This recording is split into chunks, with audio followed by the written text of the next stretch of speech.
I meditate on the great empress. She is red in color and her eyes are full of compassion and holds the noose, the goat, the bow, and the flowery arrow in her hand. She is surrounded on all sides by power that is Anima, and she is the self within me.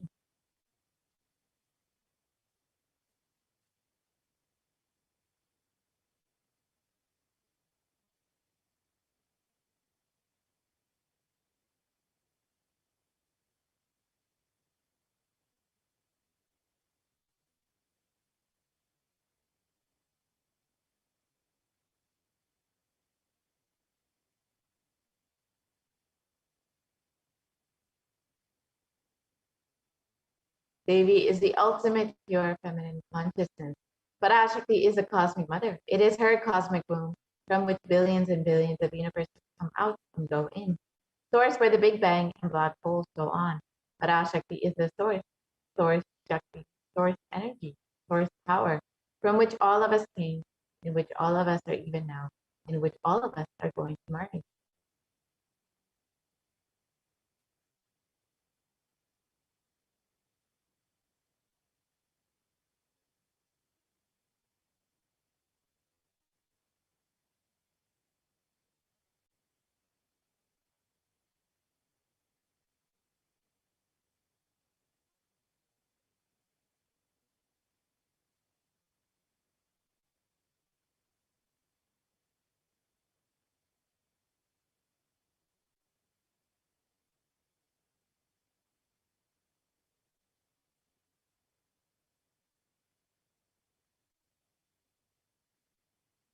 Out of her extreme love and compassion, Parashakti herself is manifesting through the embodied form as the Nijavatara of the Supreme Concept of Hinduism, Jagat Guru Mahasanidana, His Divine Holiness, Bhagavan Nithyananda Paramashivam, gracing us, answering all of our questions, attending to our prayers, giving boon, healing us, revealing our past, present, and future, delivering profound spiritual truths, and ultimately giving us the experience of Paramashivoham itself.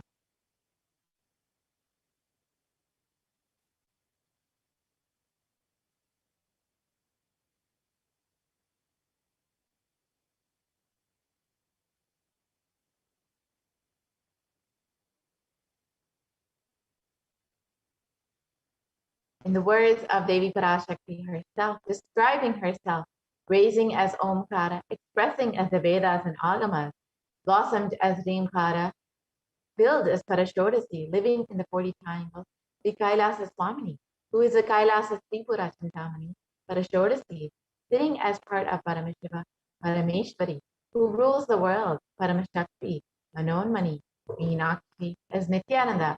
I took Nijavatara here to give good boon to everyone, to bestow all goodness.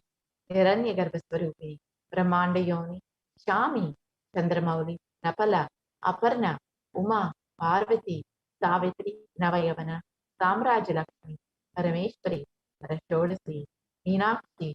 Taking the form of Nithyananda, I came here as Nijavatara with great compassion. I am blessing distant people. Do good to all of you.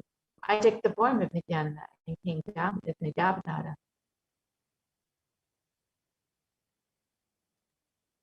Raising in Omkara, blossoming as Shiva, Shiva manifesting as the source of existence, the powers of existence, the expression of existence.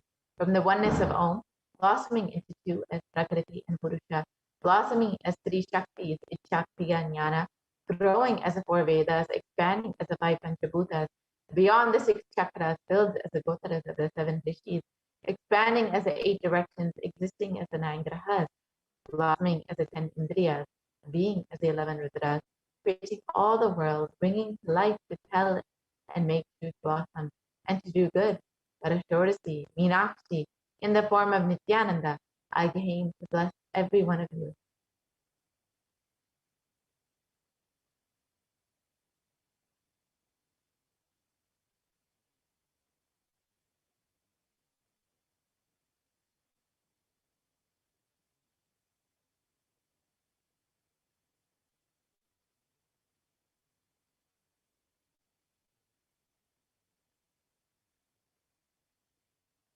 So how can we receive Devi Parashakti? In the words of the Supreme Concept of Hinduism himself, literally. You are seeing Paramashivoham and Parashakti at that moment. She is there in your screen. So always receive her very traditionally. Keep 2 betel leaves, 1 banana, 1 betel nut, and 1 coin in front of the screen. Watch daily. This coin is considered the traditional dakshina. In the Hindu tradition, it can be even the lowest value. In India, it can be even 1 paisa. In the US, it can be even 1 cent. I'm not trying to monetize. Keep even 1 cent. It is okay. So for 100 days, if you have darshan, it will add up to $1. In India, even 1 paisa is okay.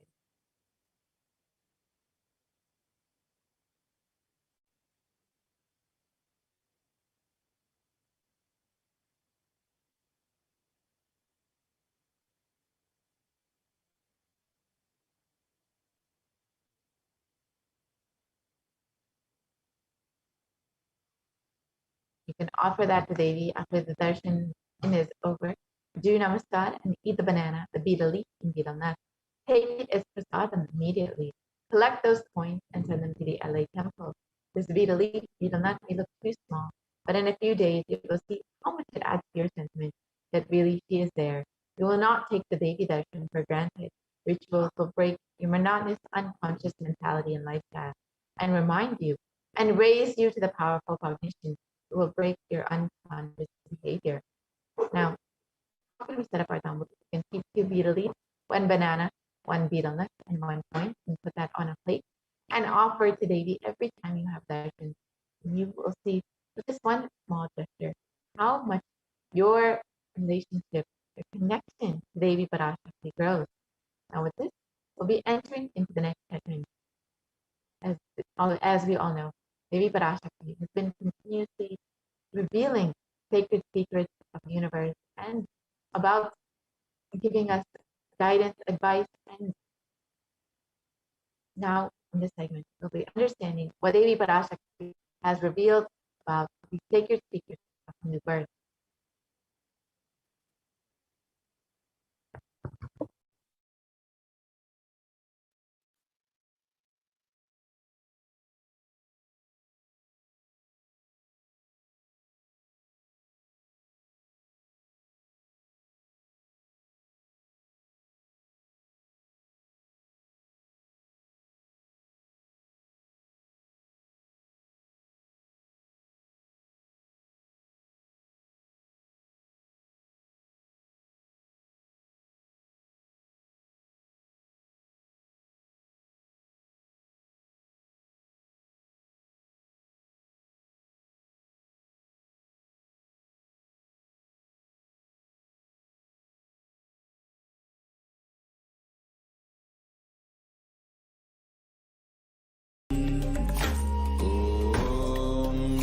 Nithyananda Paramashivoham.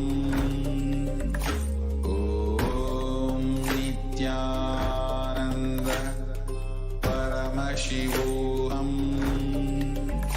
Om Nithyananda Paramashivoham. Om Nithyananda Paramashivoham. Om Nithyananda Paramashivoham. Om Nithyananda Paramashivoham. Om Nithyananda Paramashivoham. Om Nithyananda Paramashivoham. Om Nithyananda Paramashivoham. Om Nithyananda Paramashivoham. Om Nithyananda Paramashivoham. Om Nithyananda Paramashivoham.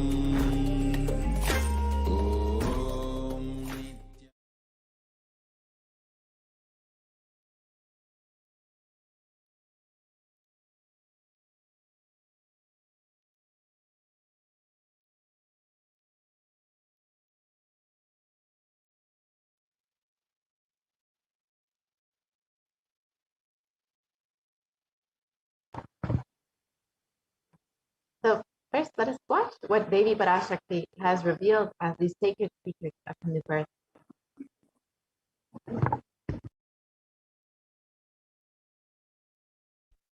நன்றாய் கேட்டுக்கொள். உன் கேள்விக்கு உன்மூலமாய் உலகெங்கும் இருக்கும் இந்துக்கள் எல்லோர்க்கும் அளிக்கின்றேன் உத்திரம். கேட்டு வாழ்ந்தால் உங்கள் வாழ்க்கை பத்திரம். நன்றாய் கேளுங்கள்.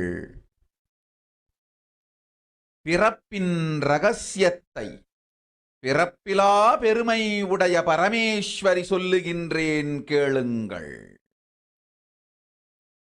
அண்டஜம், யோனிஜம், ஜலஜம், பீஜம் எனும் 4 விதமான பிறவிகளில் 84,000 யோனிகளில்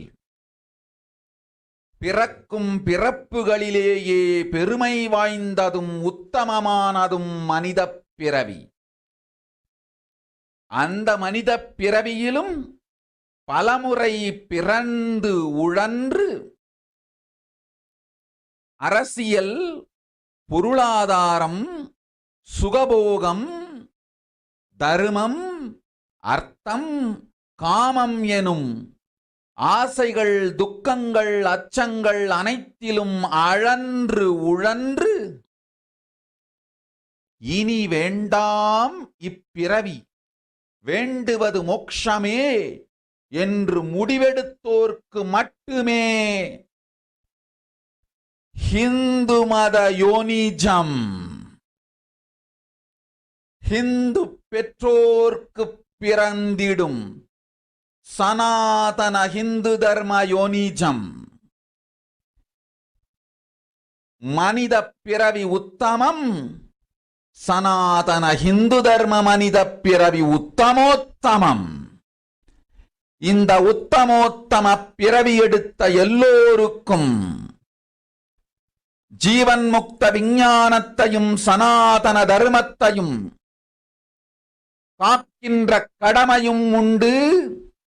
அதனால் வருகின்ற நன்மையெல்லாம் அனுபவிக்கும் உரிமையும் உண்டு. இந்த கடமையை செய்வோம் என்று சத்தியம் செய்ததனால்தான் அந்த உரிமை அளிக்கப்பட்டது. பூமிக்கு வந்தபின் மனம் மயங்கி மதிமயங்கி சனாதன தர்மம் காக்க மறந்ததனால் மாயை அவர்கள் உயிரை பறிக்கின்றாள். நன்றாய் புரிந்து கொள்ளுங்கள். உயிரை கொடுத்தாலும் தர்மத்தை காப்போம் என்று உறுதி எடுத்தவர்க்கே சனாதன ஹிந்து தர்ம யோனிஜம் அளிக்கின்றேன் யான். உடல் பெற்ற பிறகு ஊழிப் பெருவலியால் ஆசை அச்சங்களை உதறவிடாது, உதறியும் விடாது சனாதன ஹிந்து தர்மம் காக்க மறந்தோரை உயிர் வாழத் தகுதியில்லாதவர் பட்டியலில் உடனடியாய் மாயை சேர்க்கின்றாள். அதனால் ராட்சசர்களும் அசுரர்களும் தானாகவே இவர்கள் உயிரை எடுக்கின்றார். நன்றாய் புரிந்து கொள்ளுங்கள். உயிரை கொடுத்தாலும் தர்மம் காப்போம் என்று நிற்பவர்க்கு நிலைத்திடும் வீரஸ்வர்க்கமும் கைலாச பதவியும், எக்காரணம் கொண்டும் தர்மம் காக்க மறந்த உத்தமோத்தம ஜனனமான சனாதன ஹிந்து ஜனனம் பெற்ற மக்களுக்கு இல்லை வேறு கதி. சனாதன ஹிந்து தர்ம மனித ஜனனம் உத்தமோத்தம மனித ஜனனம். உங்கள் உரிமை உலகில் அதிகம், உங்களுக்கு கடமையும் உலகில் பெரிது.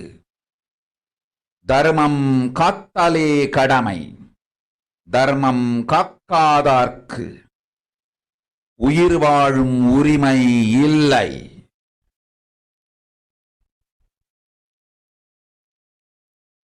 நன்றாய் புரிந்து கொள்ளுங்கள். உத்தமோத்தம பிறவியான சனாதன ஹிந்து தர்ம பிறவி எடுத்த எல்லோரும் புரிந்து கொள்ளுங்கள். உங்கள் வாழ்வின் முதற்கடமை தர்மம் காத்தல். தர்மம் காக்க தர்மம் உங்களை காக்கும். சனாதன ஹிந்து தர்மம் காக்க மறந்திட்டால் வாழும் உரிமையை நீங்கள் இழந்து விடுகின்றீர்கள். அதற்கு மேல் வாழ்ந்தென்ன அழிந்தென்ன?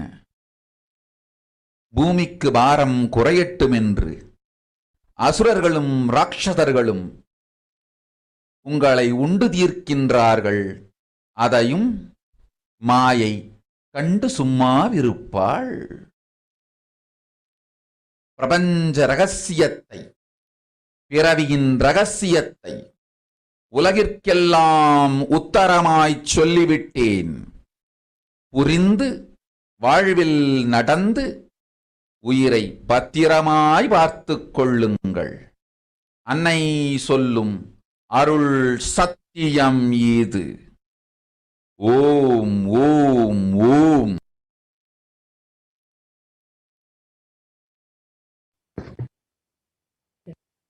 Now let us look at Devi Parashakti. நன்றாய் Devi revealed. Listen, Andajam, Yonijam, Jalajam, Bijam.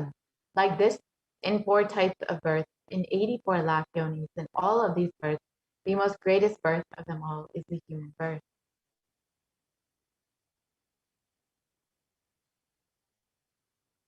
Even in that human birth, being born and toiled many times, after getting burnt and toiled in politics, in finance, in luxuries, in dharma, artha, kama.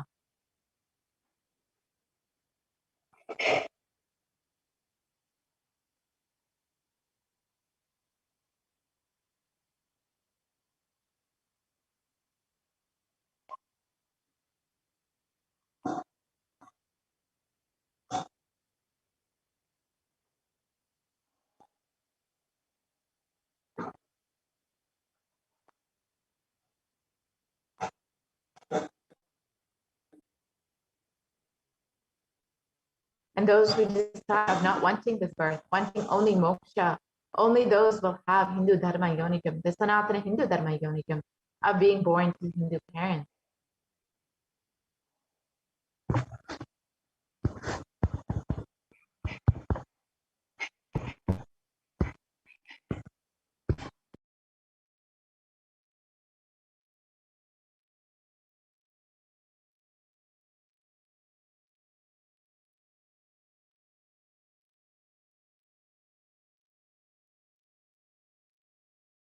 And even in that human birth is Uttamam, the best. Sanatana Hindu Dharma human birth is Uttamottam, the best of the best.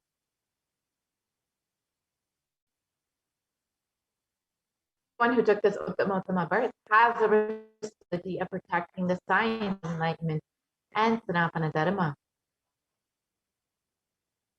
And also they have the right of experiencing its benefits. This right was given to them because of their commitment given by them to do this responsibility. After coming to Bhuloka, by getting mentally deluded and forgetting the dharma of protecting Sanatana Hindu Dharma, Maya, she is taking away all their souls. Understand carefully, I'm giving the Sanatana Hindu Dharma Yonijam only for those who gave the commitment of protecting Sanatana Dharma, even by giving their life.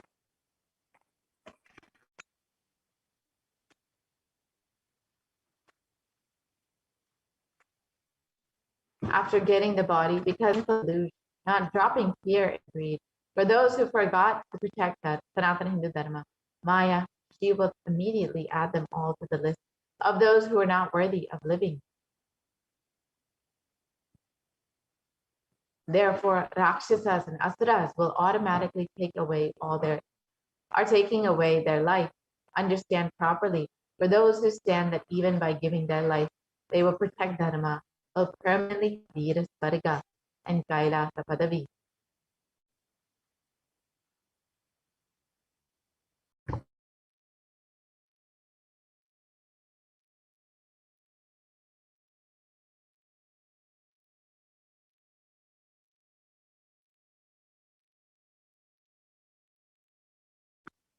For any reason, people who forgot to protect Dharma have the Uttamottama birth of Sanatana Hindu birth. There is no other way for them.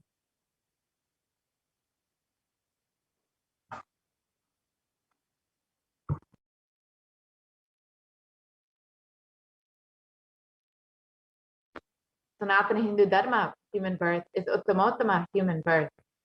Your rights in this world are immense. Also, your responsibility in this world is large. Protecting Dharma is responsibility. Those who do not protect Dharma, they do not have the right to live. Understand properly, all those who took the Uttamottama birth, which is Sanatana Hindu birth, is all of you understand. The first responsibility of your life is protecting Dharma. If you protect Dharma, Dharma will protect you. If you forget to protect Sanatana Hindu Dharma, you lose the right of living. After that, the bodies will get destroyed. Asuras and Rakshasas will eat you, so that burden on earth will be reduced. Seeing that Maya, you will keep quiet. So let us understand what is the responsibility of the Hindus as revealed by Devi Parashakti.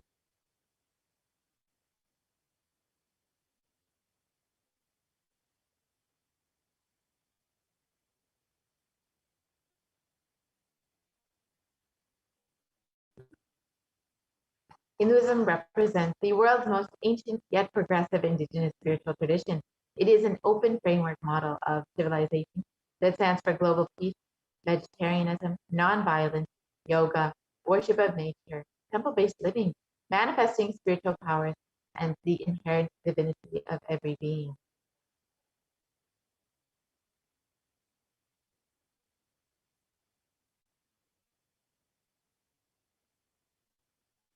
The Hindu nations were ecosystems where more and more enlightened beings could be produced.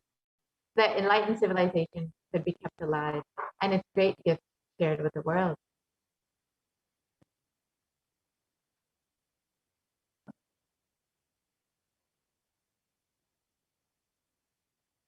So let us look at some of the references of our Hindu nations from our scripture. The Ramarajya, the Hindu kingdom ruled by Bhagavan Sri Rama, was described in the Valmiki Ramayana. There was no widows to lament, nor there was any danger from wild animals, nor any fear born of diseases. The world was bereft of thieves and robberies. No one felt worthless, nor did old people perform obsequies concerning youngsters. Every creature felt pleased. Everyone was intent on virtue, turning their eyes towards Rama alone. Creatures did not kill one another.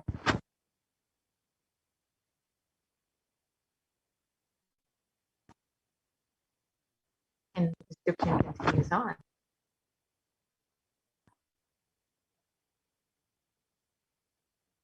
People survived for thousands of years with thousands of their progeny, all free of illness and grief. The trees there were bearing flowers and fruit regularly without any injury by pests and insects.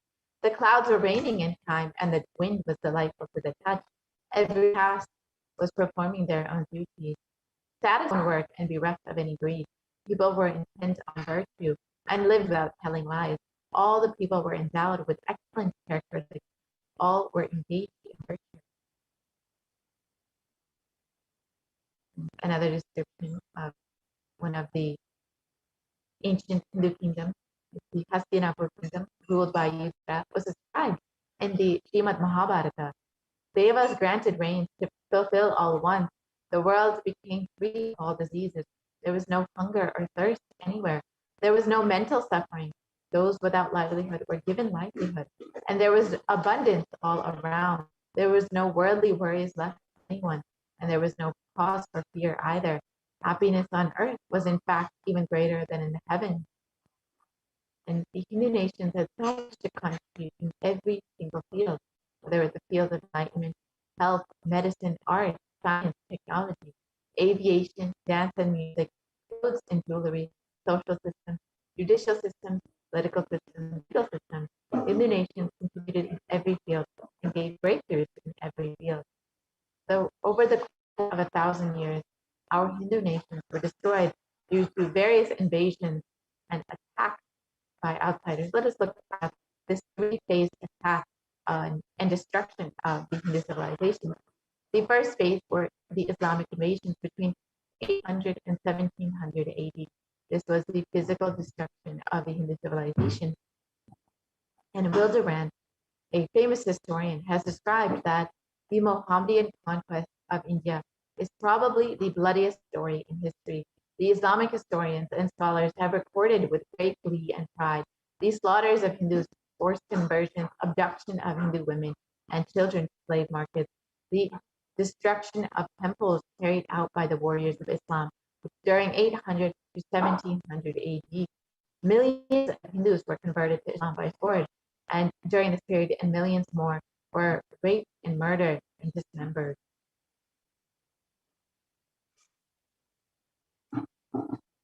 And the Islamic law prescribed for Hindus, described and conveyed by Khilji, one of the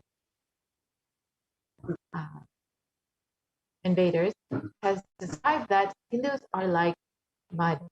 If silver is demanded from them, they must with greatest humility offer gold. If a Mohammedan desires to spit into a Hindu's mouth, the Hindu should open it wide for that purpose. God created slaves for the Mohammedans. The Prophet hath ordained that if Hindus do not accept Islam, they should be imprisoned, tortured, and finally put to death, and their property confiscated. To keep Hindus in abasement is especially a religious duty, because they are the most embittered enemies of the Prophet.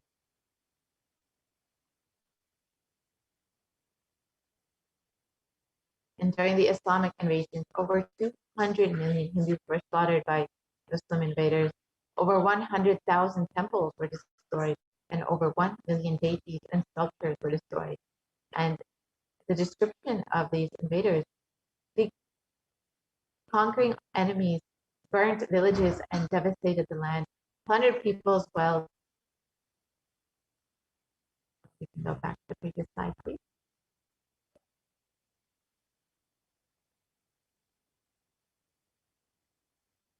We can go back to the previous slide, please.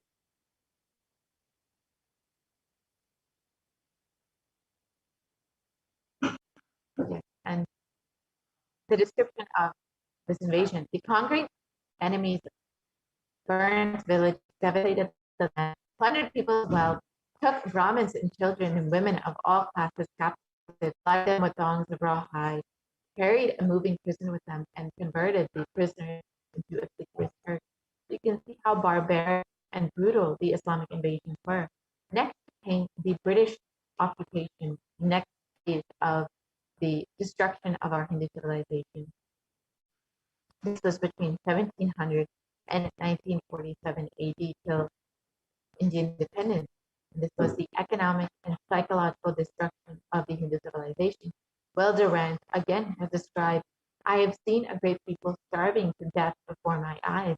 And I am convinced that this exhaustion and starvation are due not, as their beneficiaries claim, to overpopulation and superstition, but to the most sordid and criminal exploitation of one nation by another in all recorded history.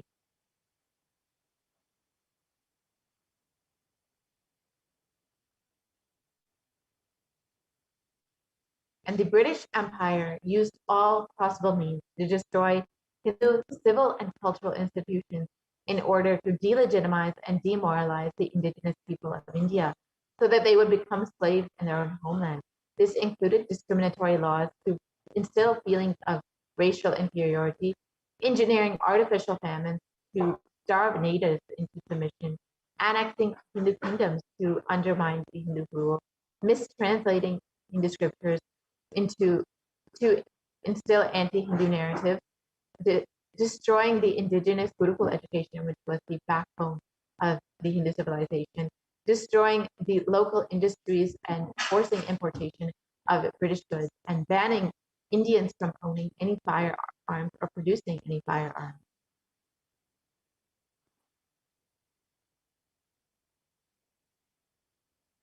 And during the British occupation, over $45 trillion was looted from India over the course of 200 years, and 45 million Hindus were put to death due to artificial famines and imposed poverty by the British policies and reprisal killings for 1957 mutiny. And over 680 native kingdoms were usurped by the British Raj, and Tajid Road of the Indian Parliament has described the British came to one of the richest countries of the world, and over 200 years of exploitation, looting, and destruction reduced it to a poster child of third world poverty.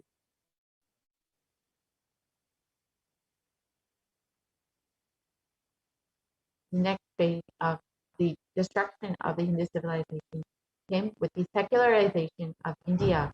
This was between 1947 and present day. This has been ruled by brown faces, British attitudes and policies towards Hindus. And Nehru, the first Prime Minister of India, has described what a disgusting, savage people we are. Politics, progress, communism, science, socialism. Where are they before this black religious savagery? India can never be a Hindu republic.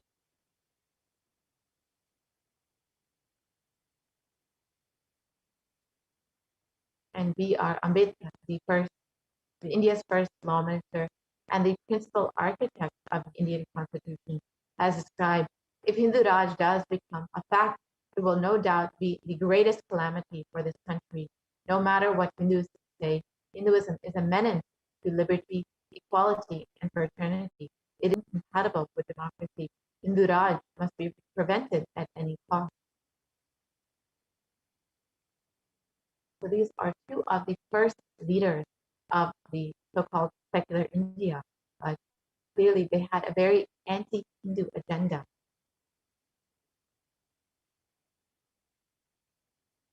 And the modern Indian legal system, academia, and media all systematically undermine, suppress, and delegitimize the Hindu institutions and culture. And they've done this through various methods. For example, the Indian Constitution has established government control and taxation over Hindu temples, schools, and other institutions, while other religions remain free from this interference. And Articles 26 to 30 of the Indian Constitution discriminates against Hindus by giving special rights and benefits to non-Hindus. This includes government benefits and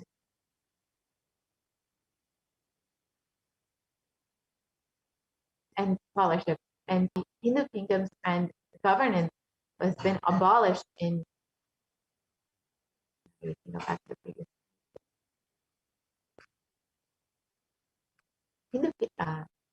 Hindu kingdoms and governance has been abolished in the secular India, and anti-superstition laws have been passed to criminalize Hindu practices, and mainstream in academia have presented Hindus as sexist, racist, backwards, and oppressors, and the media has also portrayed Hindus in the same way in both Bollywood and TV.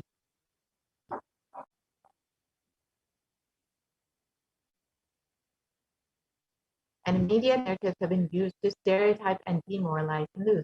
Bollywood and other mainstream media outlets consistently portray Hindu gods and gurus as cartoonish, dishonest, corrupt, and sex fiends in a manner that is similar to the British imperial propaganda. Media narratives have been used to shape human consciousness and further political agenda. Racist British colonial stereotypes portraying Hindus as superstitious, backwards, dishonest, and corrupt has been perpetuated by their British brown successors in modern day India, completely unabated. Here you can see some of the examples of how Hindus and Hindu gods and gurus have been portrayed. So now let us look at the revival of the Hindu nation as it it is the responsibility of Hindus as described by Devi Parashakti.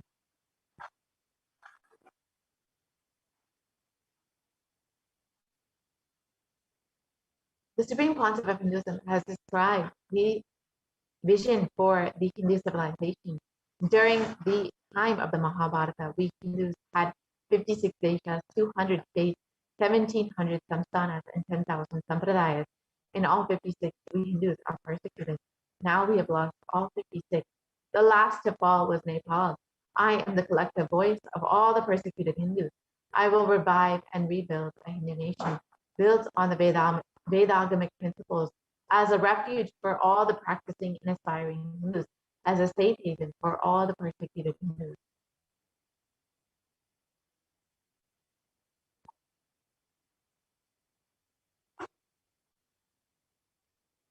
And this revival of Kailasa, the Hindu nation, is for reviving the whole life of enlightened civilization and all the great things that it has to offer to the world, bringing legitimacy to all the offerings Sanatana Hindu Dharma has, and by sharing it with the whole world is the purpose of this Kailasa, the Hindu nation.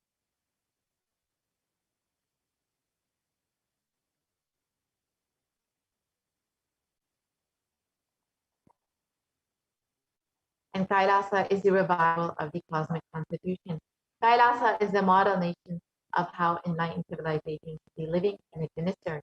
Politics, judiciary, education, economy, everything will be revived as Paramashiva revealed in the Vedagamic scriptures, the Sanatana Hindu Dharma scriptures.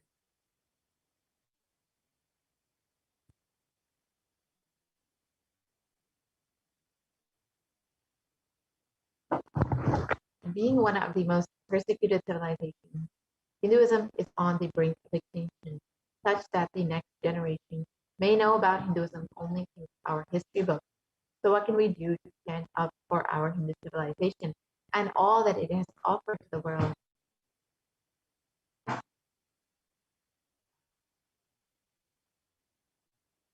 Today, Hinduism is a political orphan. The preservation and restoration of Hinduism's spiritual and cultural heritage is impossible without a national identity. So what can we do to save Hinduism? We must reclaim our Hindu identity.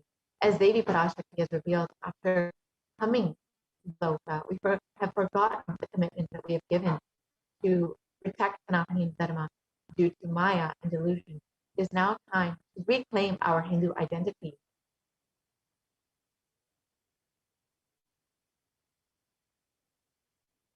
We need to understand that Hinduism is responsible for our successful life. If we are Hindus and we are healthy, wealthy, rich, successful, peaceful, happy, respectable, have a stable family life, have the best mental setup, we need to understand that Hinduism is responsible. Our Hindu identity is responsible. Our Hindu scriptures are responsible. If it is the Hindu scriptures which have given us the best mental setup, all the best things that we have, our Hindu scriptures are responsible.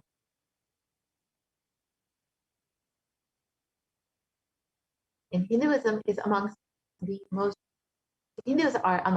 richest and successful ethnic communities in the world. Hindu scriptures, Hindu lifestyle, our enlightened masters are responsible for this. Our Hindu thought currents are responsible for this. And just one example of Hindus across the globe, in the Hindustan Times, it was reported that Hindus are the most educated religious group in the US, according to the Pew Study report.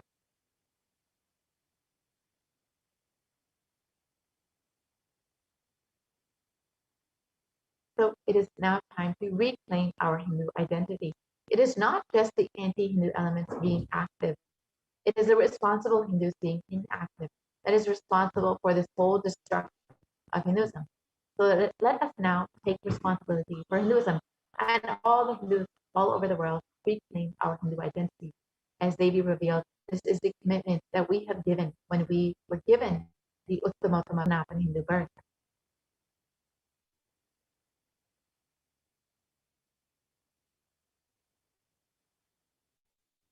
Let us understand a little bit more about the responsibility of Hindus as revealed by Devi Parashakti.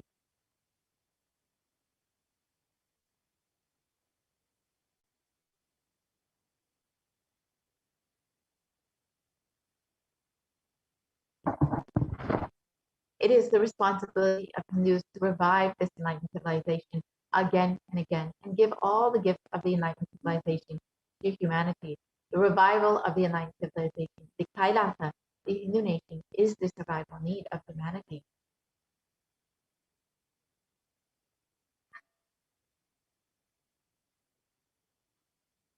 So this is an invitation to all of the Hindus across the globe, those who are born Hindus, those who are practicing Hindus, those who are sympathetic towards Hinduism, those who are curious about Hinduism, and those who want to explore and enjoy Hinduism.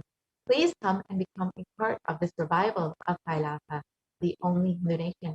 You can sign up to be an e-citizen of Kailasa by visiting kailasa.org and avail all the benefits of Hinduism and share it with the world. Now with this, let us watch what the Supreme Pontiff of Hinduism has revealed as a need for this Kailasa, the only Hindu nation.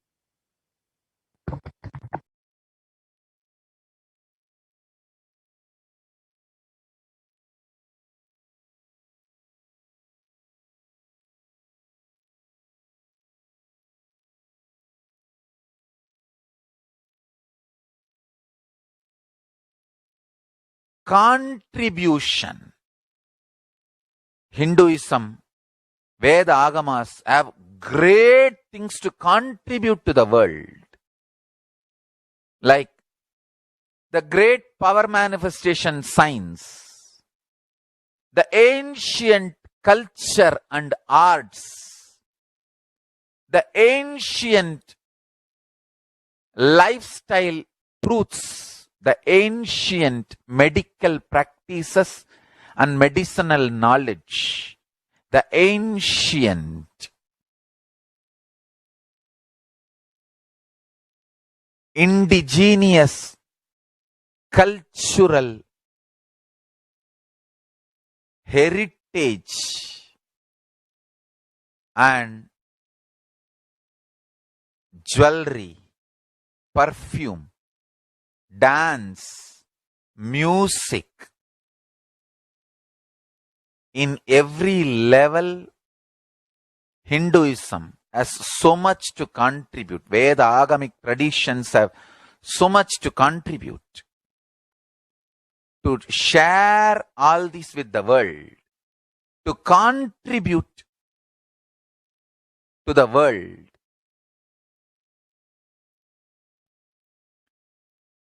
Hindus need to tell the world what they are contributing in every level.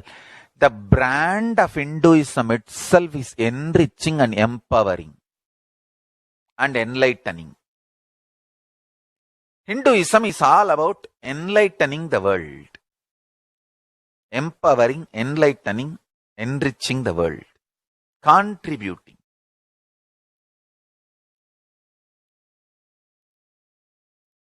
That is our spiritual life. That is our spiritual strength. That is our spiritual core principle.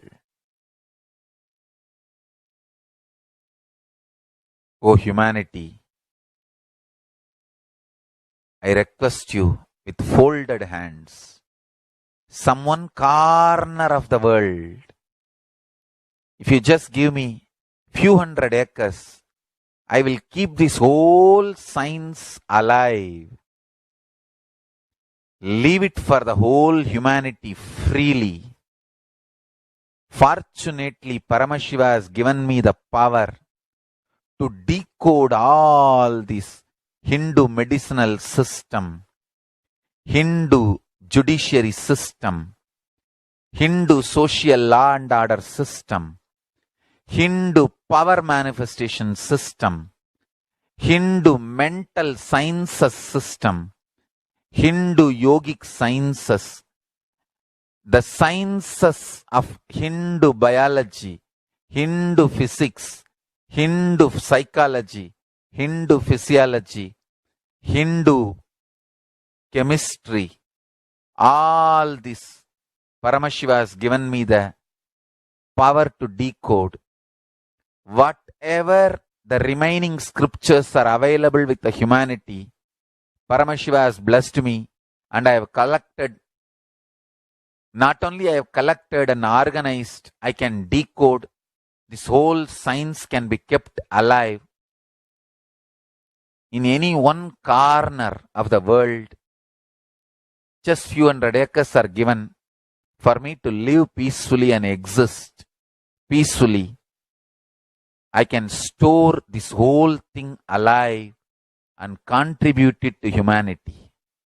Humanity can become better and better and better. I can make the planet Earth so much better place to live. I am here to contribute, and I will continue to contribute as long as I am allowed to live. I will contribute.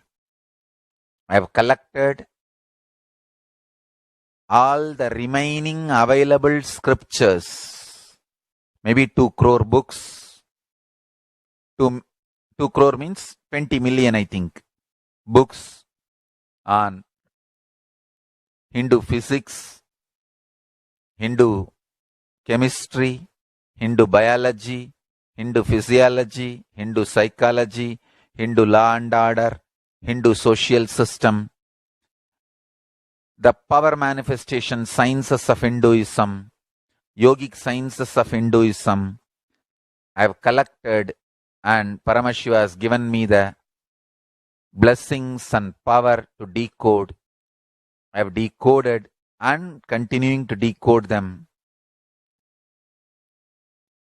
If the humanity, somebody is kind enough to give me few hundred acres in one corner of the world and let me live peacefully, I can keep all the scriptures there and go on sharing with the world, revealing this whole sciences to the world, and go on contributing.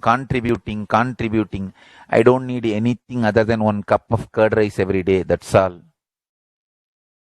A cup of curd rice per day over. I can go on be giving this to the world. I can add to the world. I can make the world better place to live. That's all I have to say.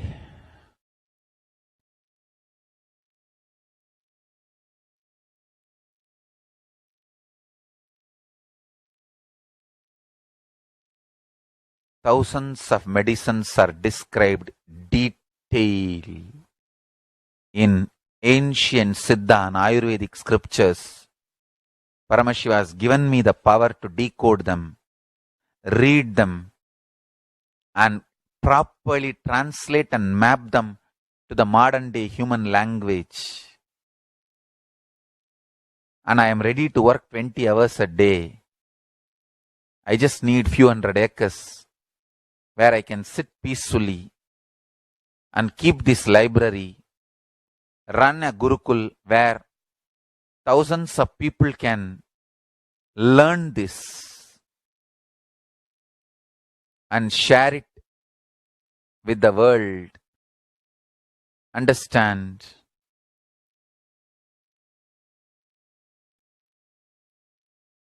I am only interested in contributing.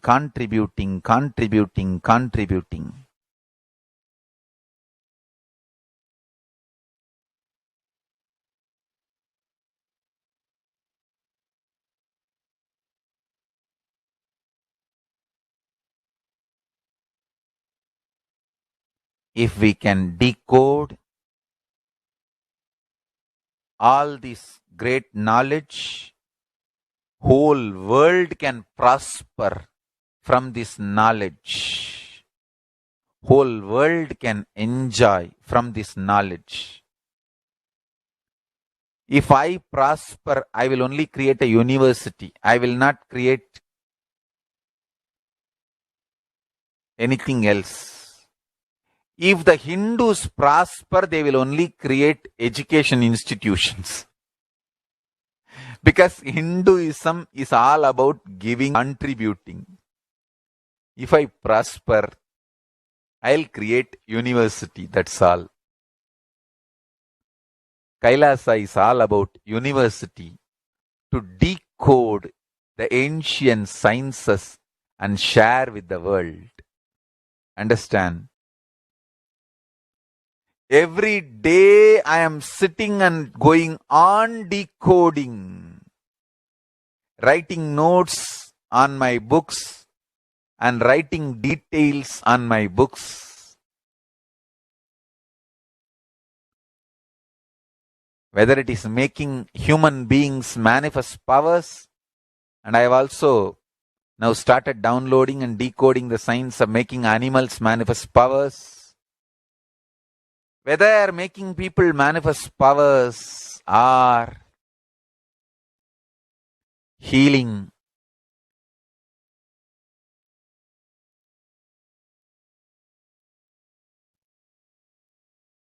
in every level, life is all about contribution, contribution, contribution.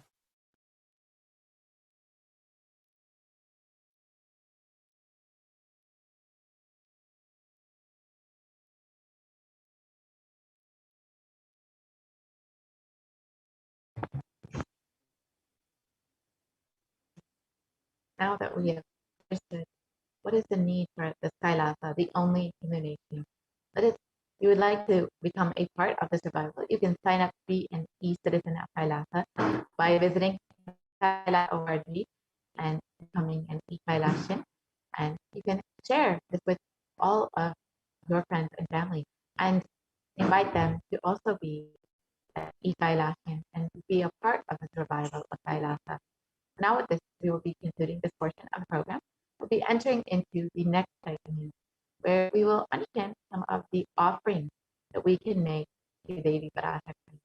As all of us know, Devi has been continuously manifesting over the last several months to guide us, bless us, and protect us during the time. So if you would like to offer your gratitude to the Divine Cosmic Mother, you are welcome. Stay tuned for this next segment where we will go through some of the offerings that we can make for Devi Parashakti.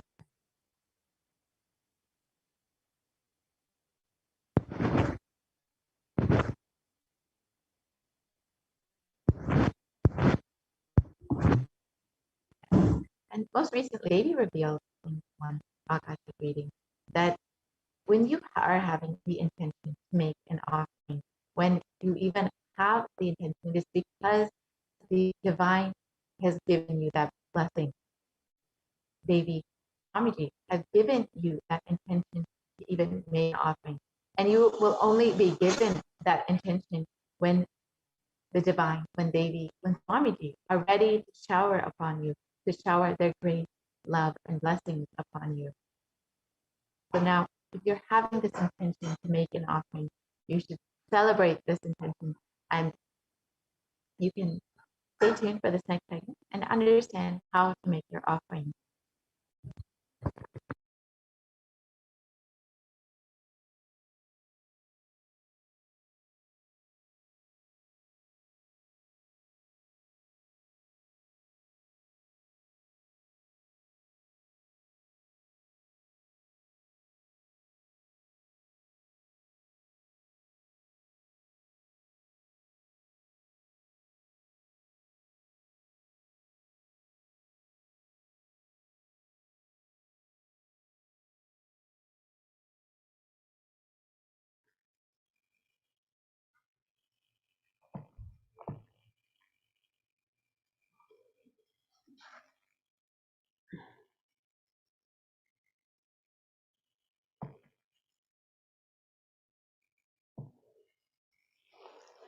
Nithyananda, and welcome back to this segment where we'll be learning more about the various offerings we can offer to Devi Parashakti today as we get ready to receive her darshan and blessings and celebrate her happening, her presence in our lives.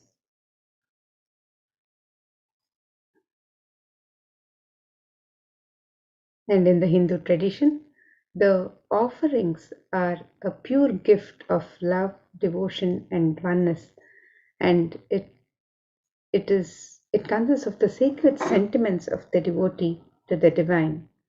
And when the divine accepts what one offers, the offering becomes complete. The offerings are not made out of fear or greed. It is just an expression of the pure love and devotion for the divine.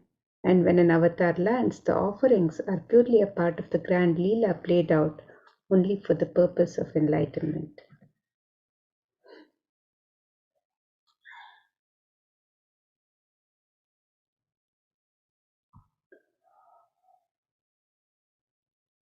And now, as we prepare to receive Devi Parashakti with the best that we have to offer, our favorite offerings to Devi Parashakti, let us also contemplate on the grace and splendor, the beauty of Devi Parashakti as described in the Dhyana Shloka. This Dhyana Shloka is from the Moola Agama Manonmani Dhyana. This verse says, Induni bhaveda karavarninayanam syat pankajavaraabhaya japakshasarayuktam angahimabhushana vichitravasanam syat tungamakutojvala manonmani swarupam. The translation of this verse, it says, moon-like face holding Veda, books on hand, fire in eyes with lotus flower gracing in blessing hands and one hand with Japamala, beautifully decorated with jeweled ornaments in wonderful clothes and shining crown. Her name is Manonmani. And another verse describes Devi Parashakti. It says, Dhyayet Devim Trinetam Shashinibhavadanaam Vedahastam Dadhanam Savye Padmam Varadamapare Chapayam Chakshamalam Divyair Abharanair Vibhushita Tanum Brahmadibhit Pujitam Devi Meva Manonmanin Pratidinam Kamarthadatrim Shubham. The translation of this verse, it says, I meditate on Devi with 3 eyes, glowing like a moon and holding the Veda, lotus and gracing with blessing in gracing hands. She is wearing beautiful ornaments and she is worshipped by Brahma and other many gods and showers auspicious boons for all actions every day.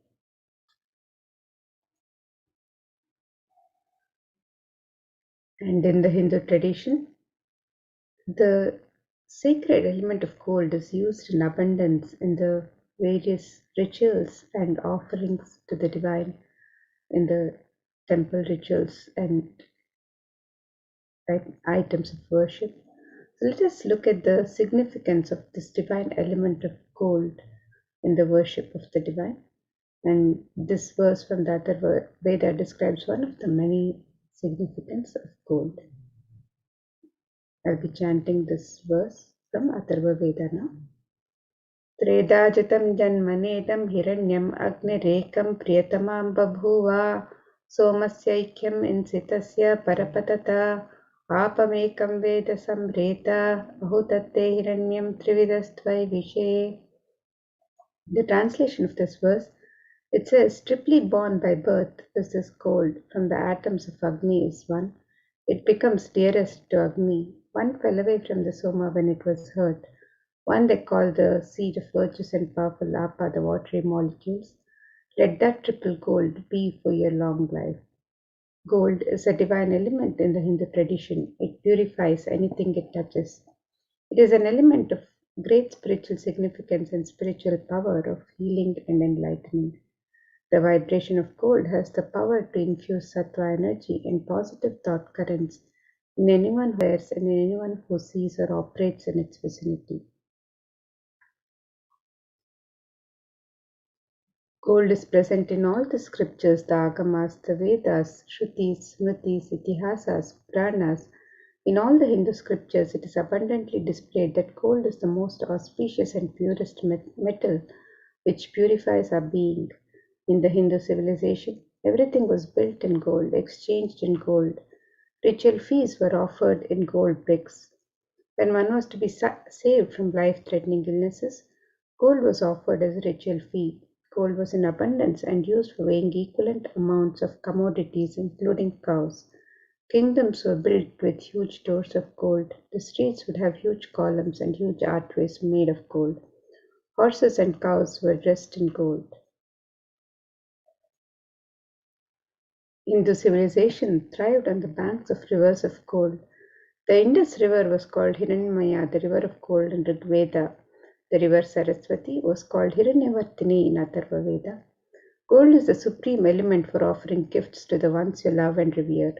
Temples are constructed and paved in gold. Deities are made in gold and decked and adorned in gold because it preserves the enlightenment energy for thousands of years and it lasts forever.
And now let us look at the various traditional offerings that we can offer to Devi Parashakti today as we get ready to receive her darshan. So the first offering is the offering of the e-hundi, where you can offer any amount of your choice and in multiple currencies. And Devi is described as Bhakti Priya, the one who is fond of true devotion. So let us look at this verse which describes Devi's love for true devotion. It says, Bhakti Priya, Bhakti Kamya, Bhakti Vashya, Bhayapaha, Shambhavi, Sharada, Radhya, Sharvani, Sharmadaini. The translation of this verse, it says, Devi is fond of true devotion and is realized through true devotion. She can be won over through true devotion and she removes all fear.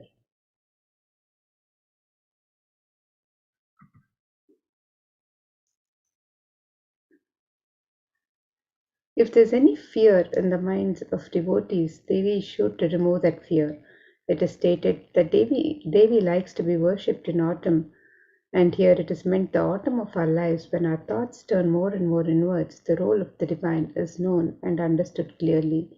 The need for Devi worship then becomes stronger. Shambhavi is the consort of Shambhu or Lord Shiva. Sharadaradhya is the one who is worshipped by Devi Sharada, Devi Saraswati. Sharvani is the wife of Lord Shiva. Linga Purana says Lord Shiva is called Sharva in his earth form. And Sharmadaini is Devi who bestows happiness on her devotees. And you can offer your gratitude and devotion to Devi Parashakti by offering your kanika, your token of gratitude, in the e-hundi in any amount and multiple currencies. And the e-hundi is similar to the hundi offerings in the temples where the devotee can offer any token of gratitude of their choice. So today, as you get ready to receive Devi Parashakti, you can make your e-hundi offerings on the website www.kailasamailer.com/sevas. And the next offering to Devi Parashakti is the offering of the Sankalpa chanting. And this verse from Devi Mahatmya, chapter 12, verse 34 describes, तायैतान् मोह्यते विश्वं शैव विश्वां प्रसूयते साया चित्तज vijanam tushtarudim prayaschati. The translation of this verse, it says, the goddess enchants this universe and she herself gives birth to this universe. That goddess, being prayed without interest in anything, gives that knowledge that leads to salvation and gives wealth in the materialistic sense. We can make the offering of the Sankalpa, the conscious resolution to Devi Parashakti, and be blessed with all the fruition of the desires and wishes that you're yearning for. You can make this offering of the Sankalpa chanting on the website www.kailasamailer.com/sevas.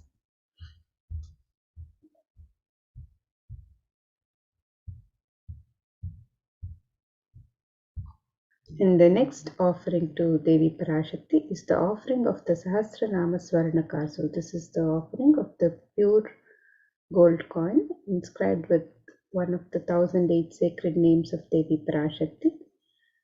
And Devi is described as Nama Parayana Prita, she who likes the repetition of her various names. And this offering of the Sahasranama Swarnakasu, where each coin is inscribed with one of the 1008 sacred names of Devi Parashakti, is a very special and unique archana offered to the Mahameru of Devi Parashakti.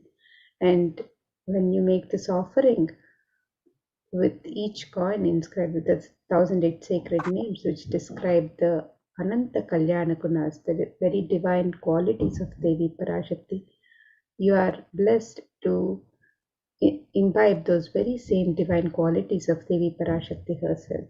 So you can make this offering of the Sahasranama Swarnakasu, the pure gold coin inscribed with the 1008 sacred names of Devi Parashakti. You can make this offering in 3 different denominations and any number of coins as you wish to offer. And you can make the offerings on the website www.kailasamailer.com/sevas.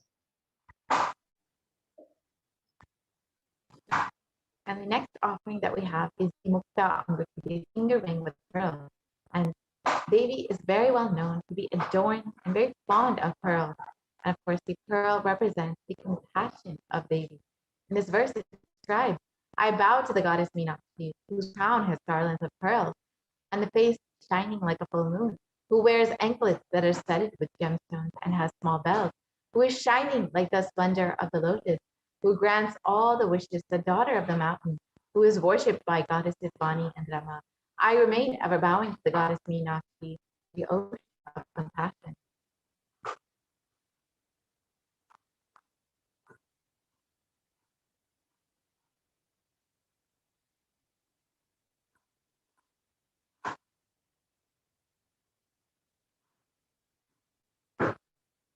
So you can offer this Mukta Murtiti finger ring with a pearl to Devi Parashakti and receive. You can stop the screen here.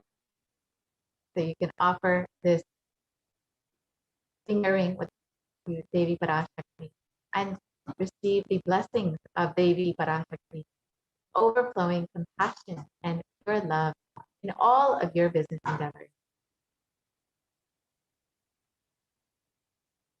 You can stop the screen here for now.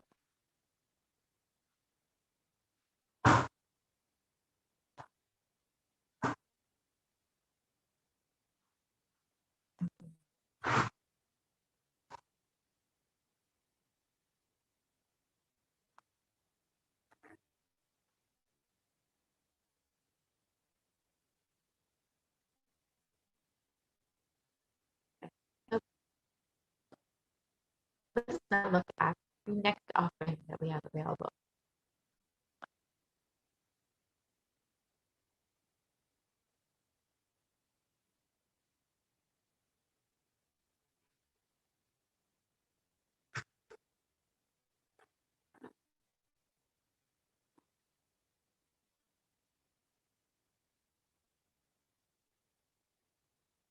Yes, the next offering is the Sahasranama Swarnakasu, which is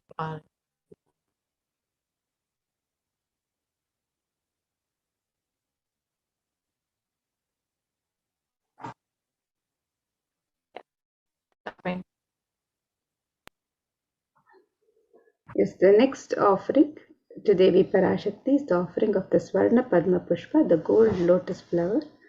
And the gold lotus is a sacred offering in the Hindu tradition and is used in the worship of the divine, in, and it has many significance in the worship of the divine. One of the verses from the Kamika Agama describes the significance of the gold lotus, and this verse says, Ashtavidyeshwaropeta kumbhavarna samyutam sarve sasutra vastraadya hema pankajabhushitaha sapidanas sakkurachascha pakva billa palaprabha snapanadhyaya samsiddha pramanena samanvitaha. The translation of this verse, it says, all the kalashas should be wound around with suitable thread and covered with a new cloth. They should be adorned with the lotus flower made of gold. And there are hundreds of scriptural references for using the lotus in the worship of Paramashiva. Almost everything in the worship of the ultimate involving the consecration of deities of worship or meditating on the mudras or asanas used during worship involves the lotus flower, the lotus leaf, the lotus pericarp, the lotus petals. The lotus is a divine flower in the Hindu tradition. The Shakti of Paramashiva is also called a lotus. The base of the Paramashiva linga is a lotus. The disciple of Paramashiva is also considered a lotus, the one who is about to bloom. So you can make the offering of the gold lotus in any of 3 different sizes and be blessed to have the state, space, powers and being of Devi Parashakti in your inner space amidst any and every adverse situations in life.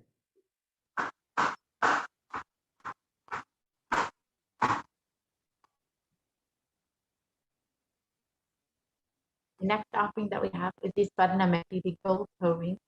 And in this verse, it describes the power of Devi's very toenails. States, you whose brightness from the toenails destroy the ignorance in the minds of your devotees, who prostrate at your feet. You whose brightness from your 2 feet overpower that of the lotus flower. So just the very toenails of Devi Parashakti have the power to destroy the darkness of ignorance. So you can offer the toe ring to Devi Parashakti to adorn her sacred feet and be in constant gratitude for receiving the blessings in even the most difficult aspects of your life.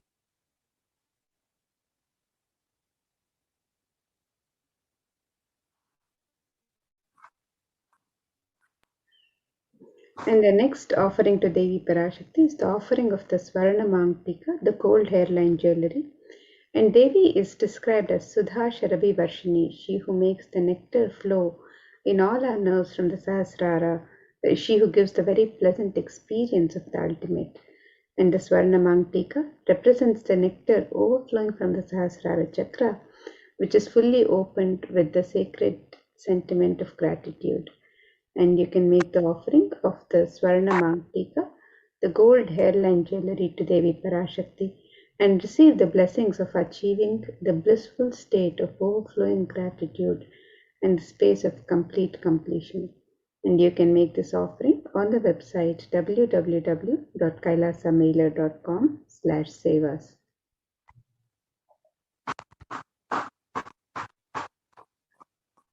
The next offering that we have is the Pratiksha Pada Puja, the offering of worship to the divine lotus feet of Swamiji, who is herself. And in this verse from Saundarya Lahari, in Shloka 83, it describes that the toenails have been sharpened by constantly being touched by the crowns of the celestial beings, who always prostrate before Devi. Tamoguna darkness in this Stotram summit is indicative of the ignorance in the minds of the devotees, and by constantly prostrating before Devi, their ignorance is removed and they attain the ultimate knowledge. We can offer the Pratiksha Pada Puja to Swamiji, manifesting Devi Parashakti, and be blessed to remove all the ignorance and attain the ultimate knowledge of enlightenment.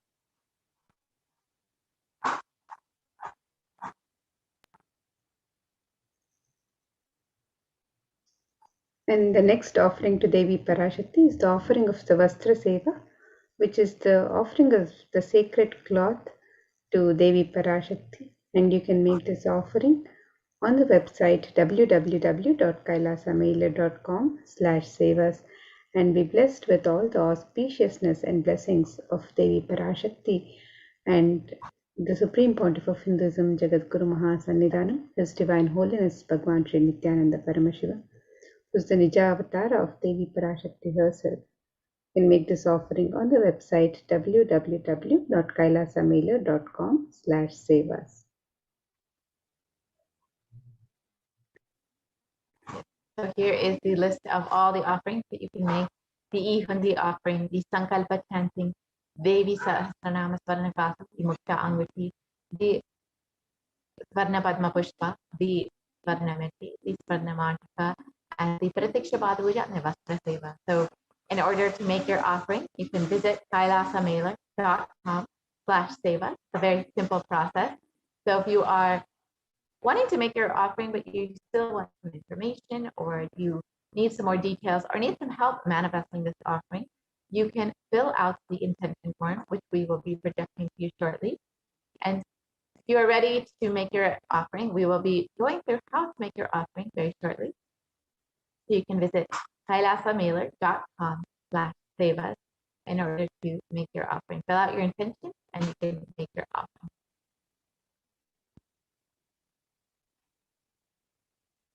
Once you're done making your offering, you can also fill out the Sankalpa form directly through the website. So here we have the website www.kailasamailer.com/sevas, where you can make all of the traditional offerings of ornaments and sevas by clicking on the link on step 2. And you can also make the offering of the e-hundi by clicking on the e-hundi link on step 2. And if you're ready to make your intention to make an offering, you can submit the form on step 1 if you would like to receive the blessings of Devi Parashakti to manifest your intention into reality. You can fill out the form on step 1, and once you've made your traditional offerings to Devi Parashakti, you can also fill the form on step 3, which with the details of your name and the names of your family members and your sankalpa, your conscious resolution. You can fill out the form on step 3 after you've made the traditional offerings to Devi Parashakti. So you can make the offerings of the e-hundi in multiple currencies: the US dollars, the Australian dollars, the New Zealand dollar, the Canadian dollar, the euro, the Indian rupees, the Singaporean dollar, the Malaysian ringgit, the Great Britain pound, and the Chinese yen. And you can make this offering in multiple amounts, any amount of your choice. And you can also make the traditional offerings of the ornaments and sevas to Devi Parashakti on this website, where you can offer the Sankalpa chanting, the conscious resolution, the Devi Sahasranama Swarnakasu, which is the pure gold coin, each coin inscribed with one of the 1008 sacred names of Devi Parashakti. This offering can be made in 3 different denominations and any number of coins. The Mukta Anguti, which is the gold finger ring embedded with pearl. This offering can be made in 3 different sizes. The Swarna Padma Pushpa, the gold lotus flower, can be offered in 3 different sizes. The Swarna Metti, which is the gold toe ring to adorn the sacred lotus feet of Devi Parashakti. You can make this offering on the website. The Swarna Mangtika, the gold hairline representing the overflowing nectar of gratitude from the Sahasrara Chakra.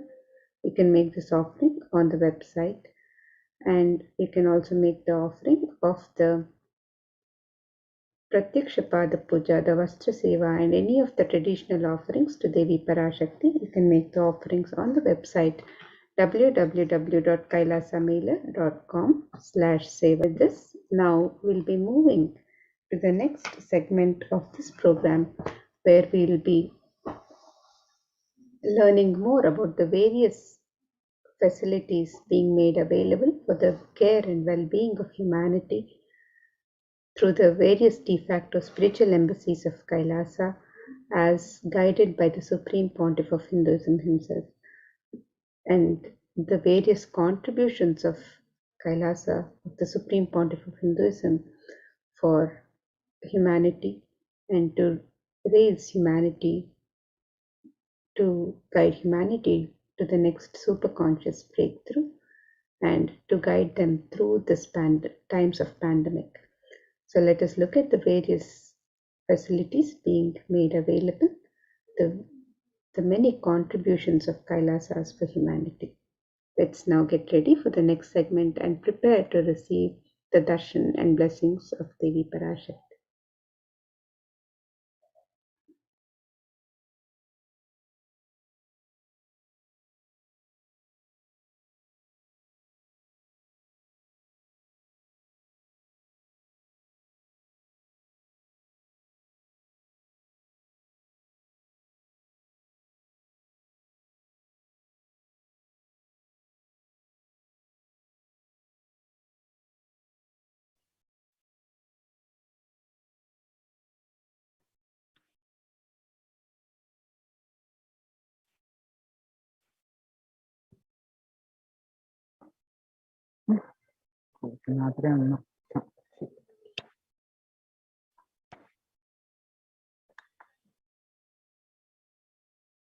Nithyanandam, everyone. Welcome back to this segment of Kailasa's COVID Care Protection Centers. At the time, Kailasa's de facto spiritual embassies, with the blessings of the Supreme Pontiff of Hinduism, Jagadguru Mahasannidhanam, His Divine Holiness Bhagwan Nithyananda Paramashivan's blessings. Let's start with the Sadguru Vandanam.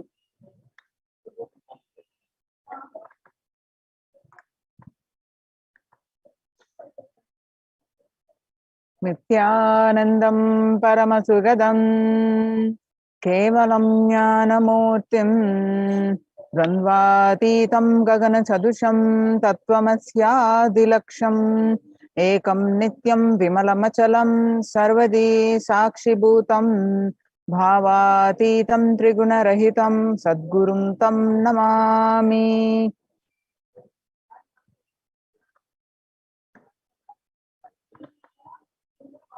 So what we learn from this segment today is concerning statistics on the mental health and the global peace across the world due to the COVID-19 pandemic.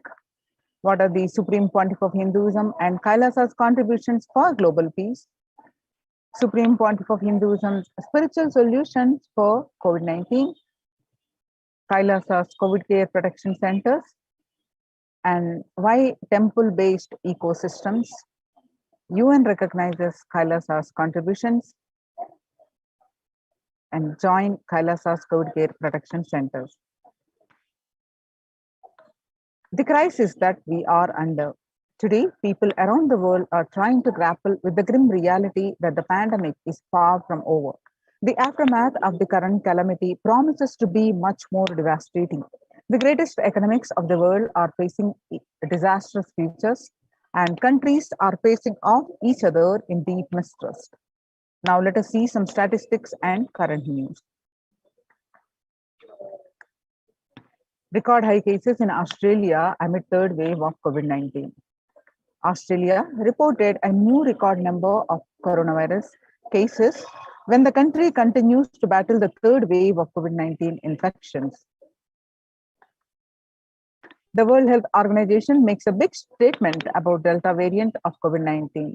The World Health Organization recently said that the Delta variant of coronavirus has elbowed out all the other COVID-19 variants of concern that now represent a tiny fraction of the samples which are being sequenced. Less than 1% of alpha, beta, and gamma are currently circulating.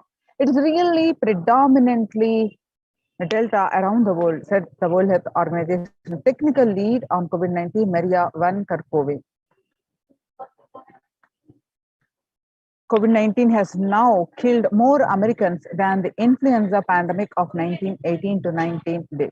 The coronavirus pandemic has now killed more Americans than the 1918 to 19 influenza pandemic did. The 1918 to 19 flu infected about 25% of Americans and killed an estimated 0.65% with 675,000 deaths. COVID-19 has infected more than 12% of Americans and killed about 0.2% with 676,000 deaths.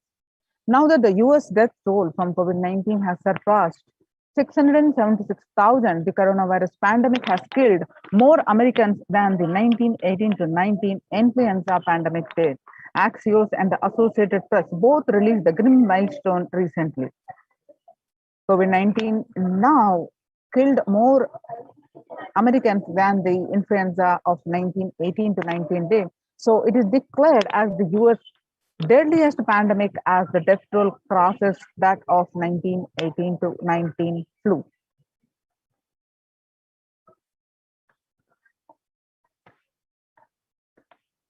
People infected with alpha variant exhales 100 times more virus into the air than original COVID strain. The University of Maryland researchers suggested that the need for better ventilation and tight-fitting masks in addition to widespread vaccination to help stop the virus.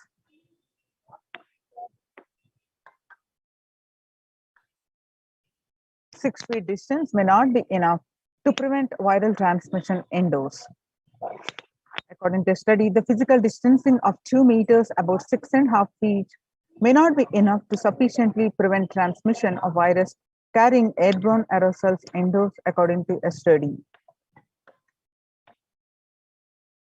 COVID-19 Delta variant is still the most concerning, says the World Health Organization's experts.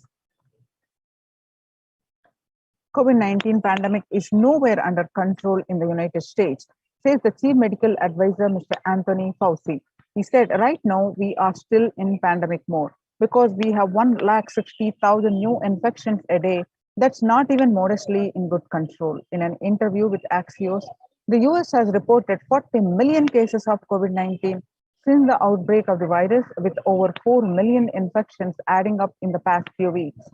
The increase in COVID cases comes as the US administration earlier this month announced that it is planning to provide better booster shots of the virus vaccine as the Delta variant has become dominant in the nation and is wreaking havoc. The surge in Delta variants is driven by the low vaccination coverage in many communities across the US, according to the US Center for Disease Control and Prevention. In the country of our size, you can be hanging around and having 100,000 infections a day. You've got to get well below 10,000 before you start feeling comfortable, Mr. Fauci said. The World Economic Forum, COVID-19 made the world less peaceful. The COVID-19 violent incidences and fatalities, January 2020 to April 2021, violent incidences related to the pandemic made the world less peaceful. The younger adults are more likely to report symptoms of anxiety and or depressive disorder during the COVID-19 pandemic. The average rate of adults reporting symptoms of anxiety and or depressive disorder, what it was in January to June 2019 before the pandemic was 11%. Now the same anxiety disorder and depressive disorder, in just 1 month of the beginning of this year, it rose up to 41.1%. And some more statistics confirming the same, that showing the adults reporting symptoms of anxiety and depressive disorder during the COVID-19 pandemic. The younger adults are more affected than the older adults. The stress in America, a national mental health crisis. COVID-19 is a significant stressor for most Americans. Nearly 8 in 10, which is 78%, say the coronavirus pandemic is a significant source of stress in their life. Nearly 7 in 10, which is 67%, say they have experienced increased stress over the course of the pandemic.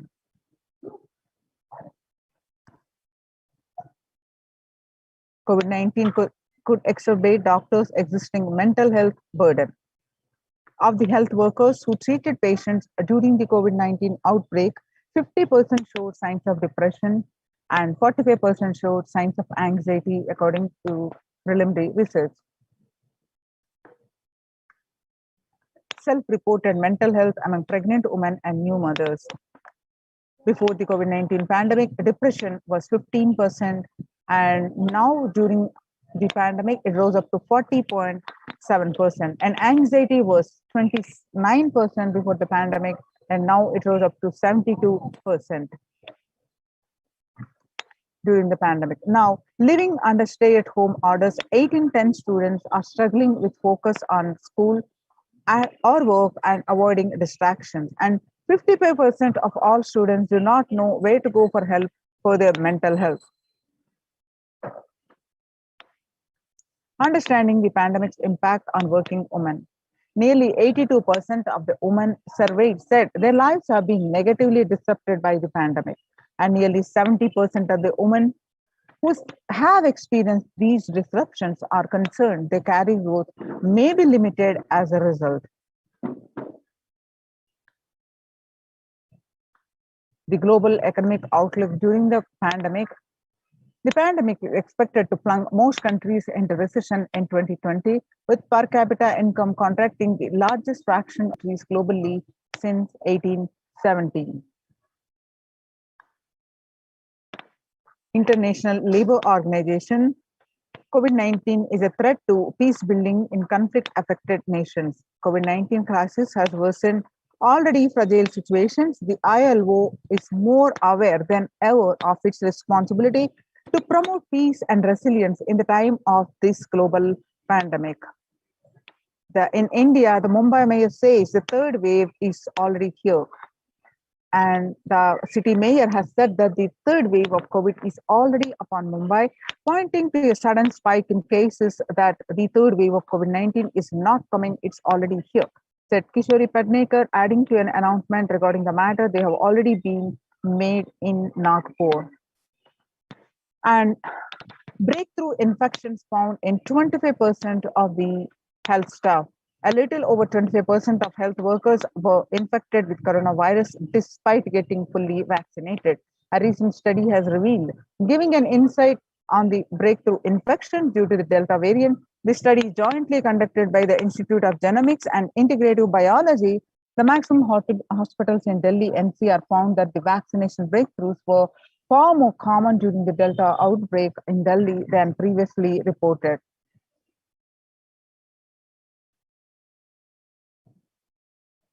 The COVID-19 variant Mu shows signs of vaccine resistance. All you need to know. The new coronavirus strain known as Mu, which was first identified in Colombia in January, has been designated a variant of interest by the World Health Organization. After being detected by the Colombia, Mu, known as scientifically as B.621, has since been reported in other South American countries in Europe. Now that we have seen the statistics across the world, the effect of the COVID-19 pandemic not only affecting the physical health, affecting the fatalities increasing, affecting the mental health of the everyone, especially the younger adults, and increasing the violent incidences, making the world less peaceful. So, how to cope up with the current COVID-19 pandemic? It is important to address the COVID-19 pandemic, which is seeing another wave, destroying many more lives. The Supreme Pontiff of Hinduism says the pandemic fatigue is setting in as a result of continuous lockdown and resulting in delusional ignorance. Holding on to the delusion and supporting this space of delusional decision leads to delusional arrogance.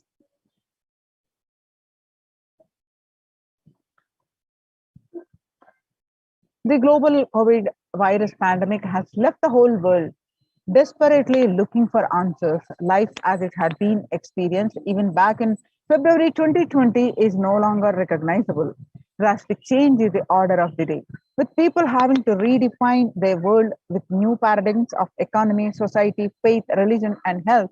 Blessed are those who have had the greatest fortune to be with the incarnation of Paramashiva, the Supreme Pontiff of Hinduism, in their lives to carry them through this crisis.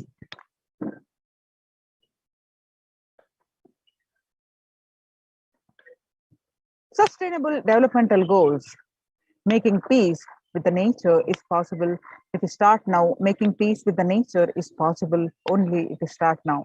Even amid pandemic, the 2021 can go down as the year we made peace with the nature and set the planet to healing. Our environmental, social, economic challenges are interlinked.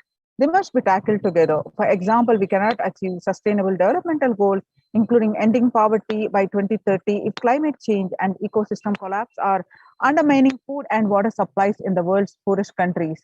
We have no choice but to transform our economics and societies by valuing our nature and putting its health at the heart of all our decisions. Now let's watch a small clip of making peace with the nature.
World Health Organization Health and Peace Initiative.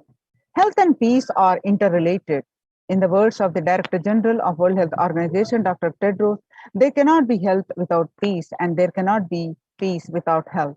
If individual groups and enjoy equitable access to health services, fulfilling their rights to physical and mental health, and health actors design natural health interventions that promote trust and dialogue, and communities are empowered to cope with violent conflicts, then health coverage is more universal. Grievances can be heard with address to generate trust, and around health emergency concerns, affected communities are more likely to make meaningful contributions to peace and reconciliation and to resist incitements to violence.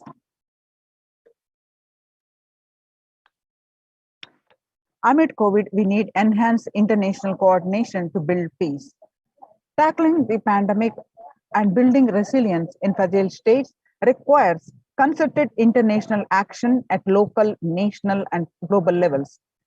As the humanitarian and economic toll of the COVID-19 pandemic continues to grow, so does the risk that this crisis will fuel new conflicts around the world while streaming the prospects for resolving ongoing ones.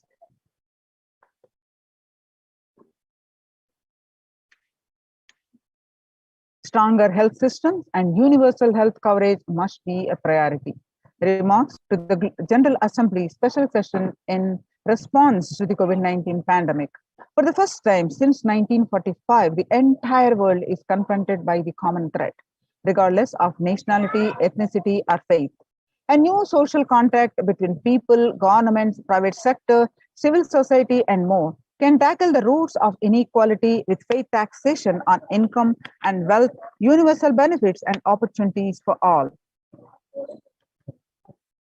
Now let us see the contributions of the Supreme Pontiff of Hinduism for the global peace.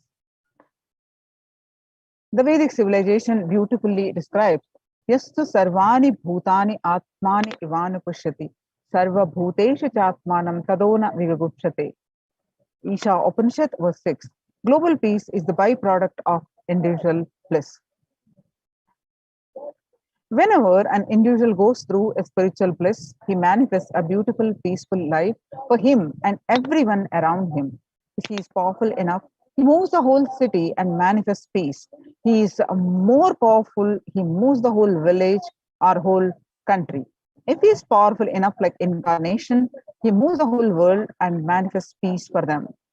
The individual bliss is the source of the global peace in the level of Om, the microscopic and macroscopic level Om, the macroscopic level universe.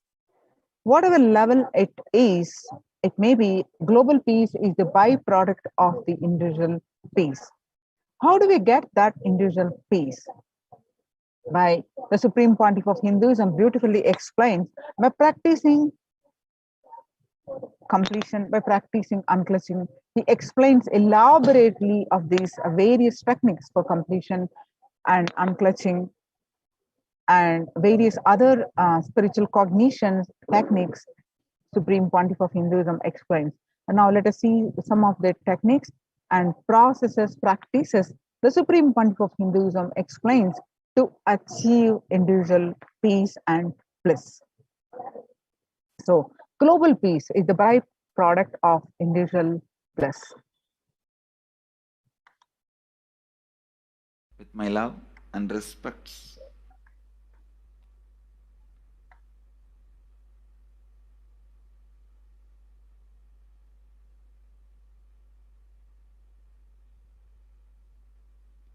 today I wanted to expand on the science of completion.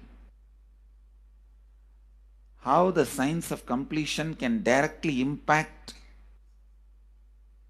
the consciousness you are carrying and the consciousness embodied in many bodies. Please understand, the more deeper you go inside you, means more deeper space you go inside you, more expanded you become, more one with everything, more oneness you experience. Because the more deeper you go, the more you experience the unified field of consciousness. Various words are used.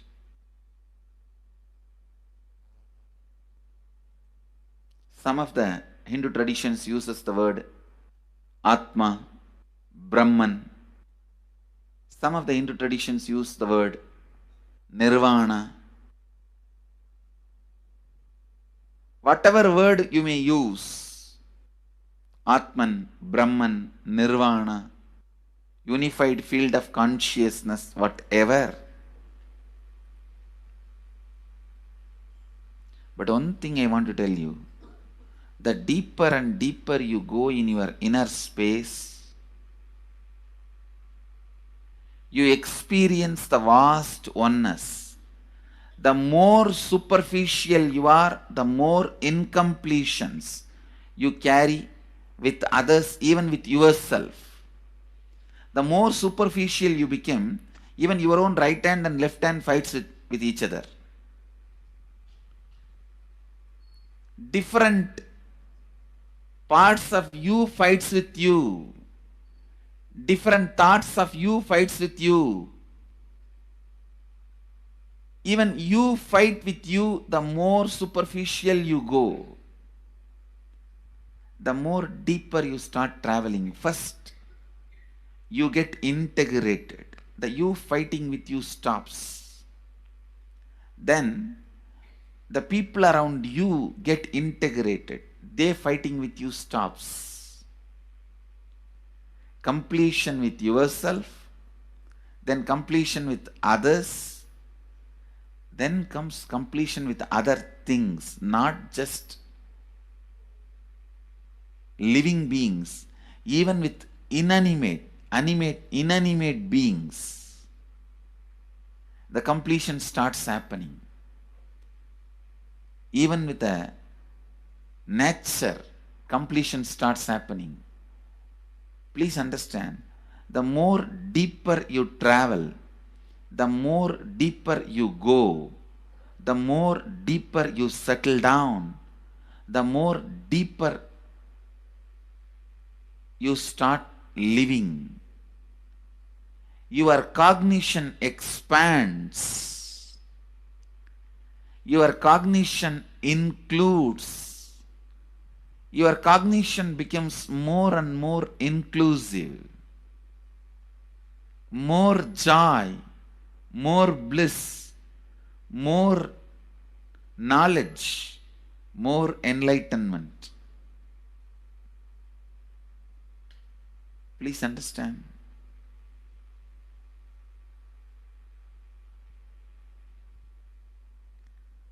The more and more completion happens in you, you will see everyone around you feels complete with you.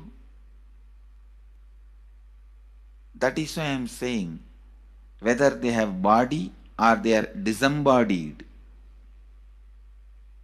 in the deepest corners of your being, deepermost layers of your being, deepest parts of your being, you experience such powerful awareness, such joy.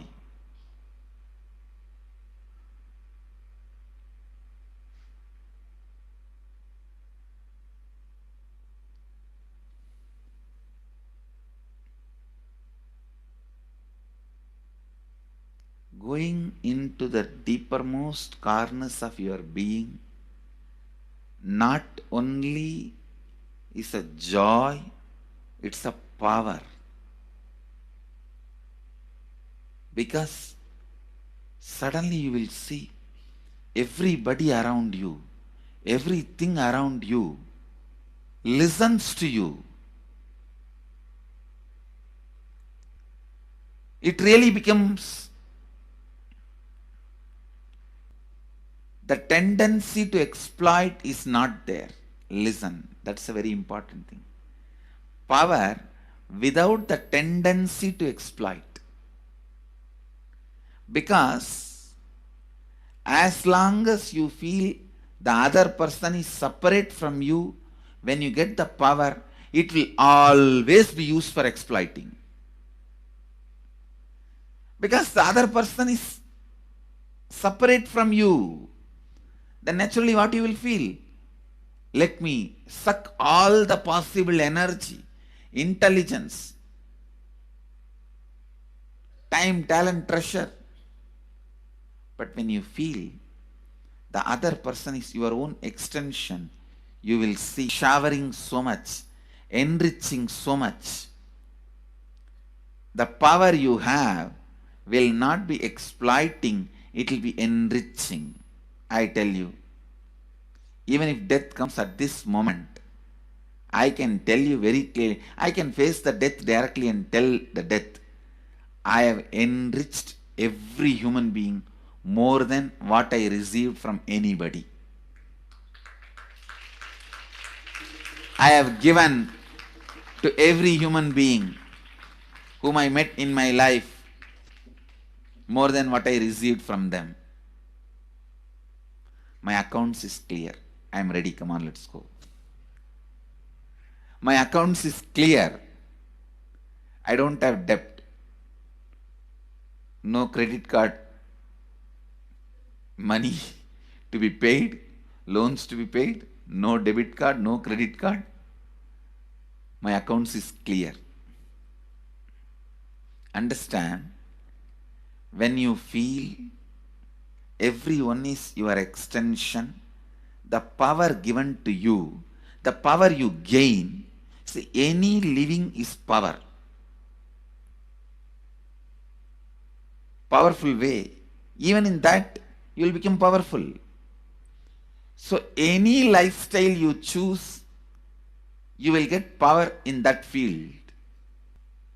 Whether it is exploiting or enriching, murdering or raping or go on serving. Whatever lifestyle you choose, living is power. When you go into the deepermost core of your being and start living based on completion, I tell you,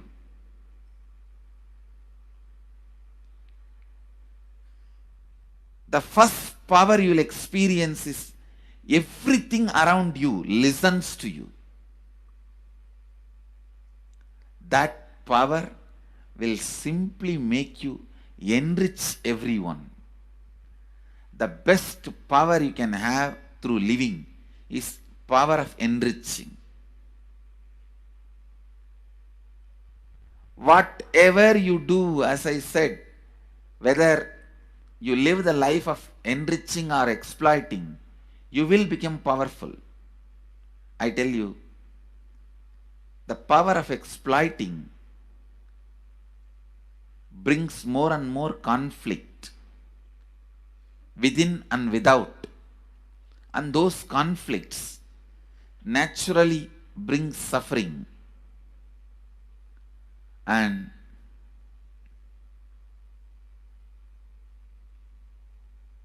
the power of enriching brings more and more completion in you and in others. This full month, Nithyananda Sangha all over the world.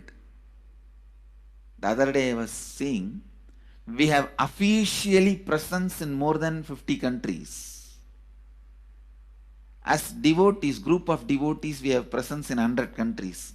All over the world, we are going to celebrate this whole month for Global Peace Month, impacting global peace. All of us this whole month will listen and do samskara dahana kriya, means burning the patterns which separates us from others, burning the patterns which are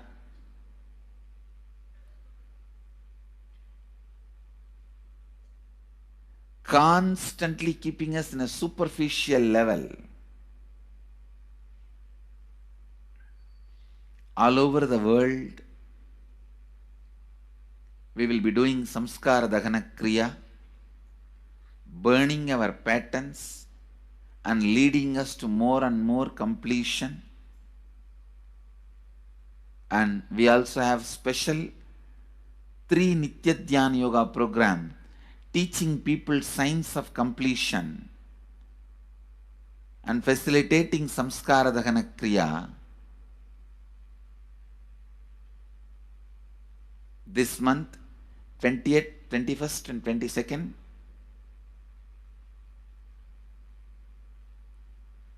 this whole month, all over the world, all our temples, ashrams, centers, yoga centers, schools, colleges, universities should do samskara dahana kriya, should do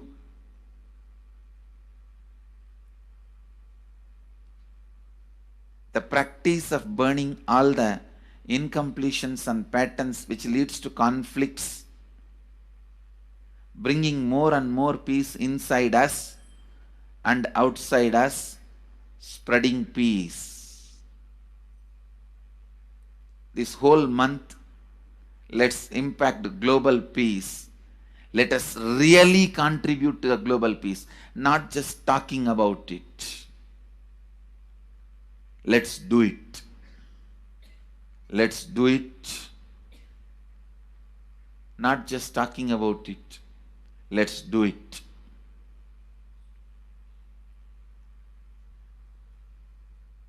Even if you teach the samskara dahana kriya to 50 people in each area, each place where we have centers, ashrams, temples, two-way centers, yoga centers, even 50 people, each Tanidar teaches, enriches them with this science. the amount of suffering and negative waves, negative vibes reduction can contribute so much to the world. Please understand, one positive person can burn millions people negativity. Experientially, with evidence we proved, one positive person has already burnt at least 20 million people's negativity in last 10 years and brought peace. So each one of you, if you stand up as one positive being, one authentic, responsible, enriching being,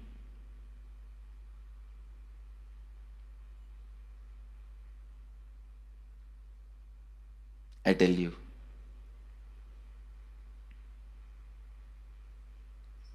we can do so much to the world. It will be a better place than the time we entered.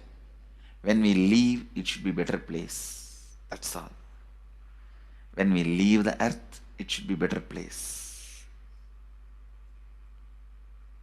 So understand, inner peace is your birthright. Go to the depths of your being. Bring more and more completion into you. Completion with others. And start living Advaita. Today in the Inner Awakening session, it's all about completion with others.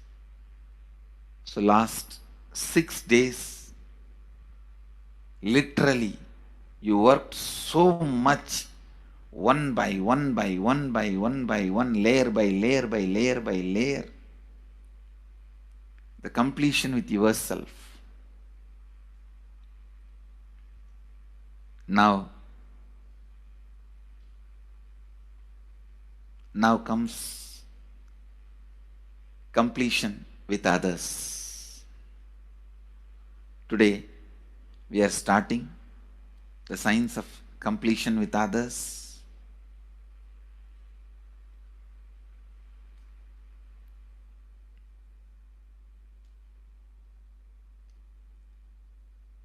It's one of the most powerful science. Does so much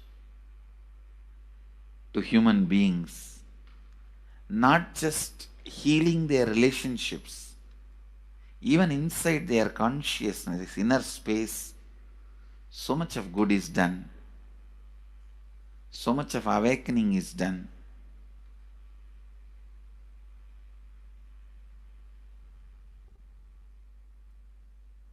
See, when you have completed with others, the kind of strength you feel is the power of Advaita, strength of Advaita.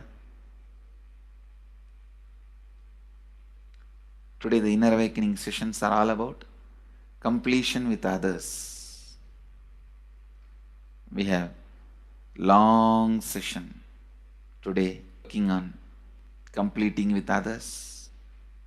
So with this, because today we have a long session with Inner Awakening, we are also lagging behind the syllabus. Actually, it is a good news, it's not a bad news, because participants are so sincere. They are going through the whole process so intensely, sincerely. Because of that, we are little delayed, but today I am going to catch up. Today I am going to spend more time and catch up with them, with the syllabus. So,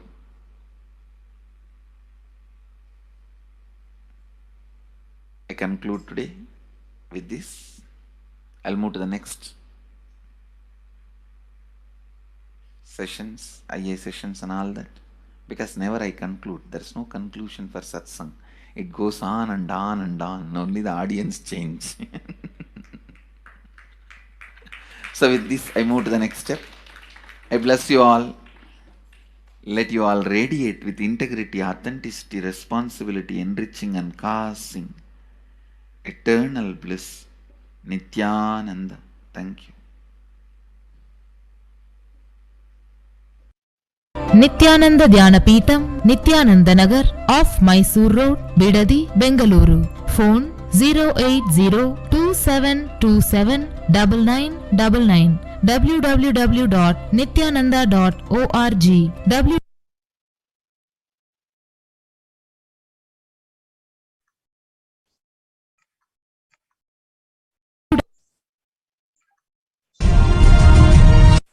Now, the Supreme Pontiff of Hinduism explained the self-transformation, the secret to achieve global peace. Social answer means I'll tell, oh, you should all work for global peace. You should all work for turning the world. You should work for revolution. You should work for all these, that things. You should vote only the party which says that it will stop the war and all these things. This is the social answer. Nonsense. If you want the honest answer, I tell you, simply transform yourself. You can't do anything. If at all you can do, you would have done it. Be honest. If you can do, you would have done it. You are raising this question because you are not able to do. Am I right? So let us be very clear. Let us be honest. We are not able to do socially. That's the truth. That's the reason you are sitting here and raising the question. I tell you, understand few important things. There are a lot more attached to this question. There are many things which is attached to this question. We always feel the present is the world is totally spoiled. It is not going according to the rules or how it is supposed to be. It was wonderful once upon a time. In ancient time, things were going properly. Everything was well and great. And I tell you, 10,000 years ago, they found some writings on stone in Harappa Mohenjo-daro culture. Some stone writings have been discovered. The other day I read a beautiful book about that stone writings.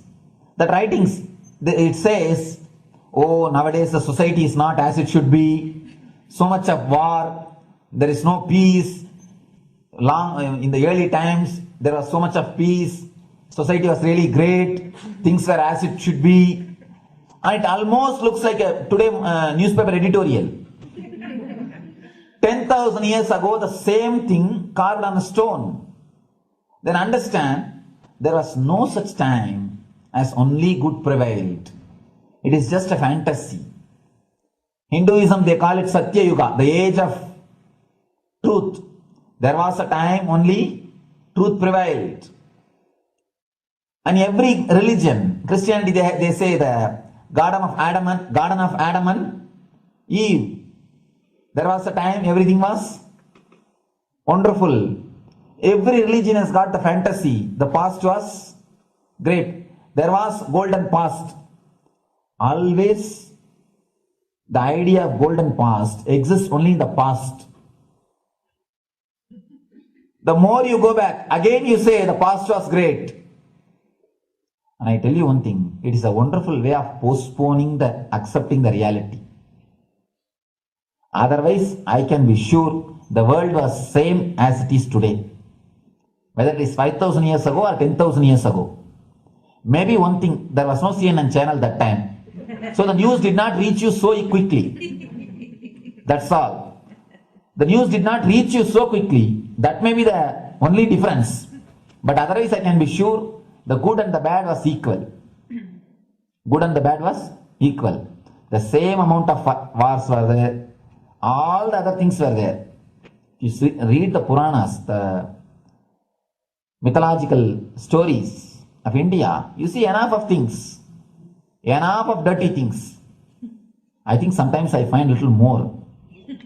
And if you read completely the Puranas or the Hindu scriptures, there are a lot of things much worse than modern day. The criminal activities or bad things or negative things, whatever you say, all this stuff. And never think only present day is corrupted or violent. In the ancient days also, all these things were there. Only one thing was not there, CNN news or the internet. So the news did not reach you. But otherwise I can tell you, enough the good and bad was there. It always will exist. It will. All you can do is, if you awaken yourself, if you reach the enlightenment state, you can go beyond it. And I tell you, enlightenment is the only service you can do to the society. Just become enlightened so that you will reduce the negativity. Now, as of now, you are also the part of negative group. Naturally, we will be a negative group. As long as we are unenlightened, we will be the part of collective negative consciousness. So if you become enlightened, at least you will reduce your weight. That's the only thing we can do. Nothing else can be done. So all I request you to do is just become enlightened. Realize that you are a lion. That's the only way to help yourself and the society. Revolutions, you see, all revolution again end up as one more tradition. In last 2000 years, 3000 wars have happened in the humanity. In 2000 years, 3000 wars. Human beings have not done anything except doing wars, except fighting. Everybody claims he wants to do revolution. He wants to spread peace. You see, every country claims that. Then who is offending? Tell me. Every country says defensive army. Then who is offending? These are all just, games. The idea of peace is a pure game. Everybody wants to spread the peace according to them, not according to the other person. They want peace according to them. The other day I was in one interreligious gathering. One guy is preaching, let all of you convert. He wants peace the way in which he wanted, not the way in which. And there's a beautiful saying, the sword of Muhammad, it is written, peace alone should survive, something like that. He has written some statement about the peace on the sword. We all take sword to spread the peace. So no revolution is going to help, because in the last 2000 years, 3000 revolutions have happened, but still world is same, I think much worse. So no revolution is going to help, only individual evolution is going to help. So be very clear. Instead of working in the outer world, start working in the inner world. That will help you and society some way.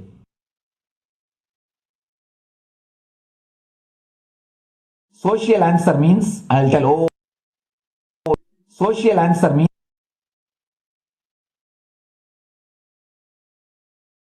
listen carefully. The space of Shanti,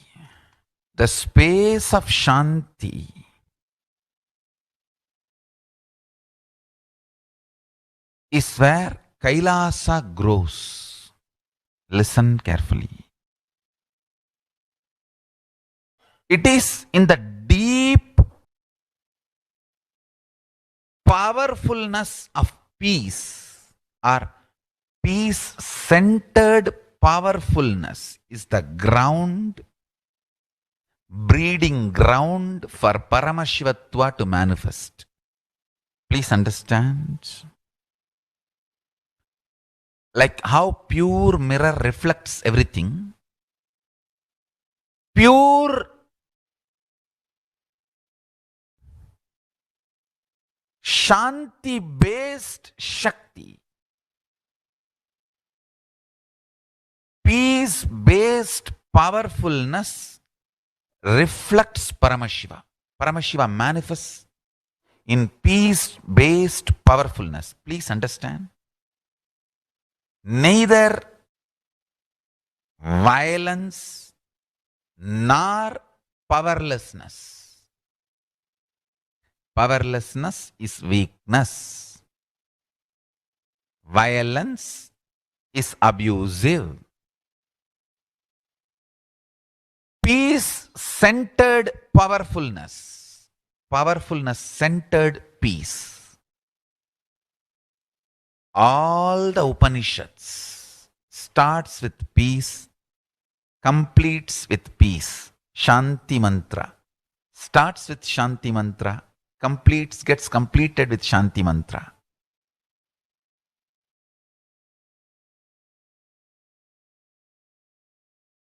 Peace-based powerfulness is a fundamental requirement for Paramashivatva to manifest. That is why people who don't want us to manifest Paramashivatva or power manifestation do not want to allow the peace in our life or do not want peace in our campus. Understand?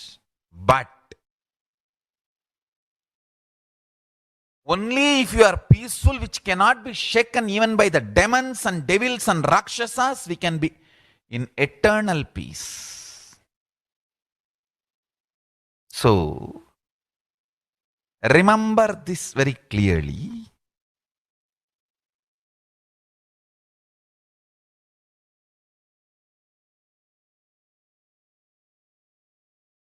Peace alters the very DNA structure, genetic structure, or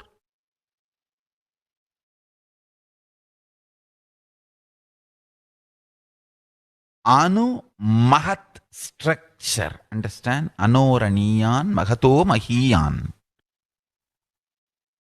The consciousness in you is atom inside the atom, Mahat, more than Mahat.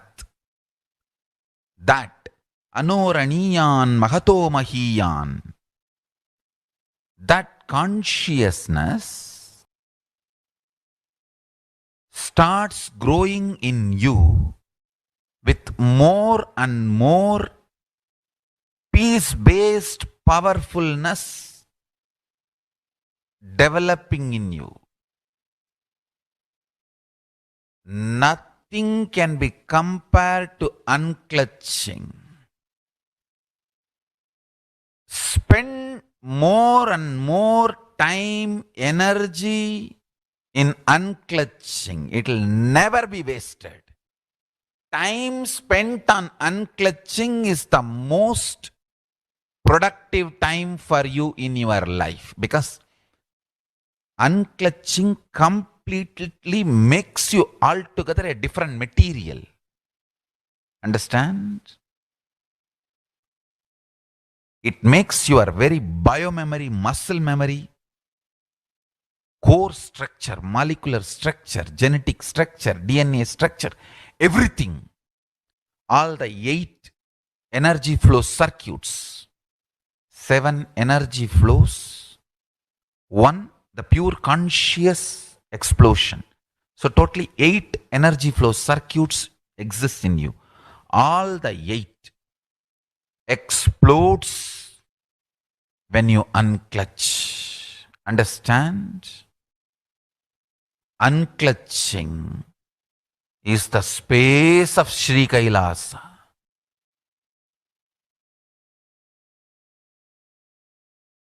Listen carefully. Listen.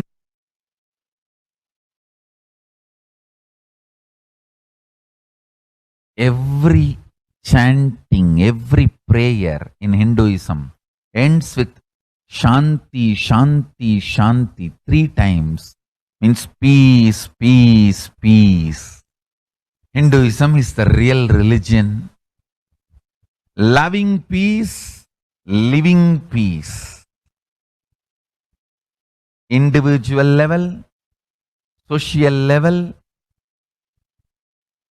global level. Understand?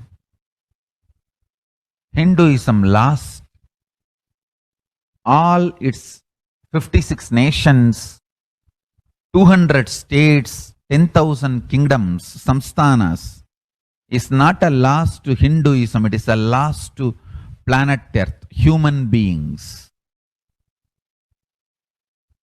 Wherever Hinduism is practiced, kept alive, the ideal of global peace is kept alive. Just do this one simple statistics. You yourself study. Google and study. Take the top 10 religions and list how many people they converted in last 200 years, how many people they killed. List for each religion. I can be 200% sure. You yourself will realize Hinduism is the most peace-loving and peace-living religion. Neither conversion nor terrorism. Neither conversion nor terrorism. Being the supreme pontiff of the most peace-loving, peace-living religion, I give you all my blessings on this International Peace Day. Understand? It is we Hindus need to keep the global peace as a living possibility, and we need to make this global peace as reality. Just talking about global peace will not work. Working for global peace only is the responsibility of the real living Hindu. Anyone who wants to claim themselves as a Hindu or practicing Hindu should work for global peace. Global peace is our responsibility. Every chant,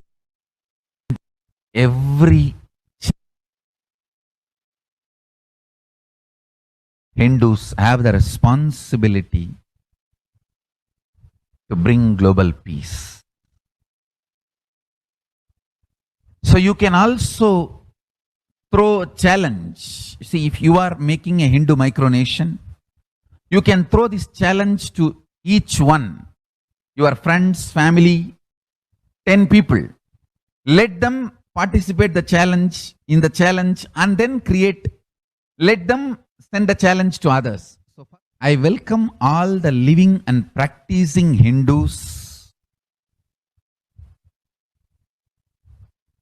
to become founding fathers of Kailasa micronation in your countries.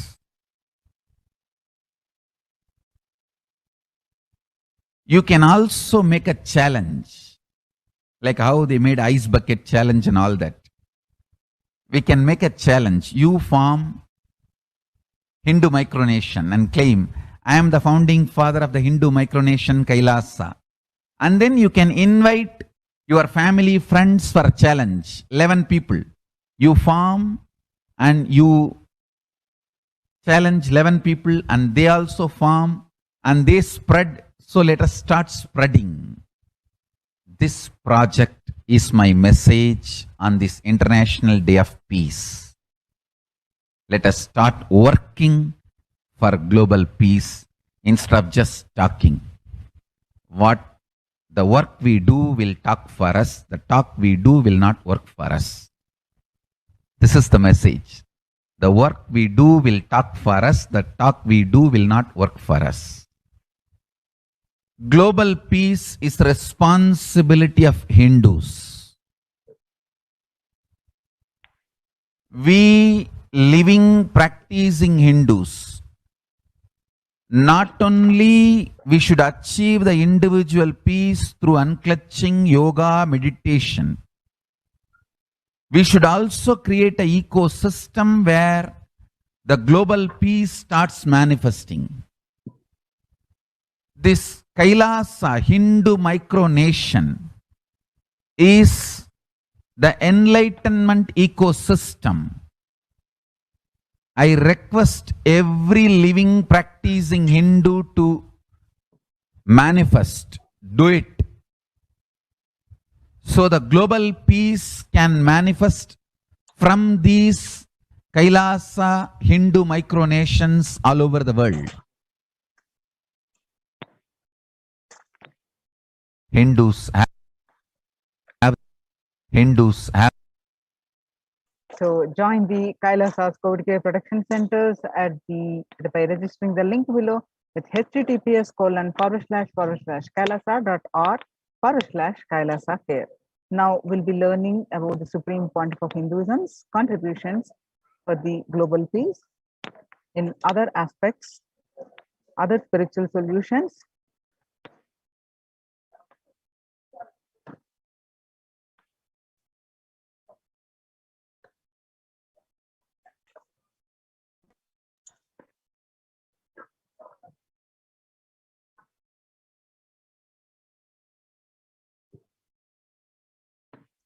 The sovereign order of Kailasa, led by the Supreme Pontiff of Hinduism and Nithyananda order of monks and nuns and Hindu diaspora, are working for global peace and to give a super consciousness breakthrough to humanity.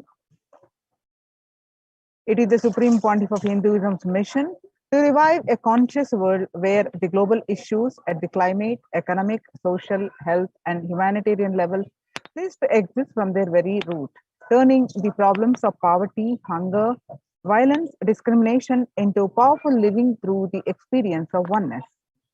The Supreme Pontiff of Hinduism has been working from the very grassroots level to usher in an era of peace at all levels, individual, societal, national, and global. His deep insights into the workings of the human mind, body, emotions have enabled him to powerfully and directly address various social and emotional problems facing humanity today. Some of the ways that the Supreme Pontiff of Hinduism provides spiritual solutions to combat the pandemic and other issues. Since the beginning of the global lockdown, the amount of contribution and the activism Kailasa has increased multifold through the Paramashivoham program, bringing the super consciousness breakthrough to the whole humanity. By starting the Akhanda Nirvikalpa Samadhi Jnana Yajna and contributing almost billions of minutes Paramashiva Sankalpa chanting, the sacred Sanskrit mantra chanting to heal 24/7 via Zoom sessions, spiritual healing to one and all 24/7, helping humanity to cope up with insecurity, fear, disease by empowering individuals to heal themselves, learn to cope up emotions like depression and tough situations in relationships, providing alternative solutions to worldly problems through power manifestation, initiating thousands every day into manifesting innate superhuman capabilities in the Kailas Kotiyar sessions, providing healthy solutions like a technique to clear the stomach from the Ayurveda solutions, which ultimately brings clarity out to the spiritual truths and give a conscious breakthrough. In the long term, establishing self-sufficient communities. Continuing and intensifying the service of Annadan, the free food in Nithyananda Annalayas around the world, including Tiruvannamalai, Los Angeles, and various other Adinams. Paving way with the New World Order, starting the agriculture-based communities in Adi Kailas and several other locations. Peacekeepers of Kailasa, offering various life solutions from the teachings of the Supreme Pontiff of Hinduism. Hinduism prescribes various methods for global healing. One such is Maheshwara Puja, nullifying the collective negativity simply through the presence of the avatar and his order of monks, offering Maheshwara Puja to the natural calamitous victims. Bhava Samadhi Darshan to raise the individual consciousness breakthrough. Devi Parashakti Akashic reading, revelations, and solutions to combat the COVID-19.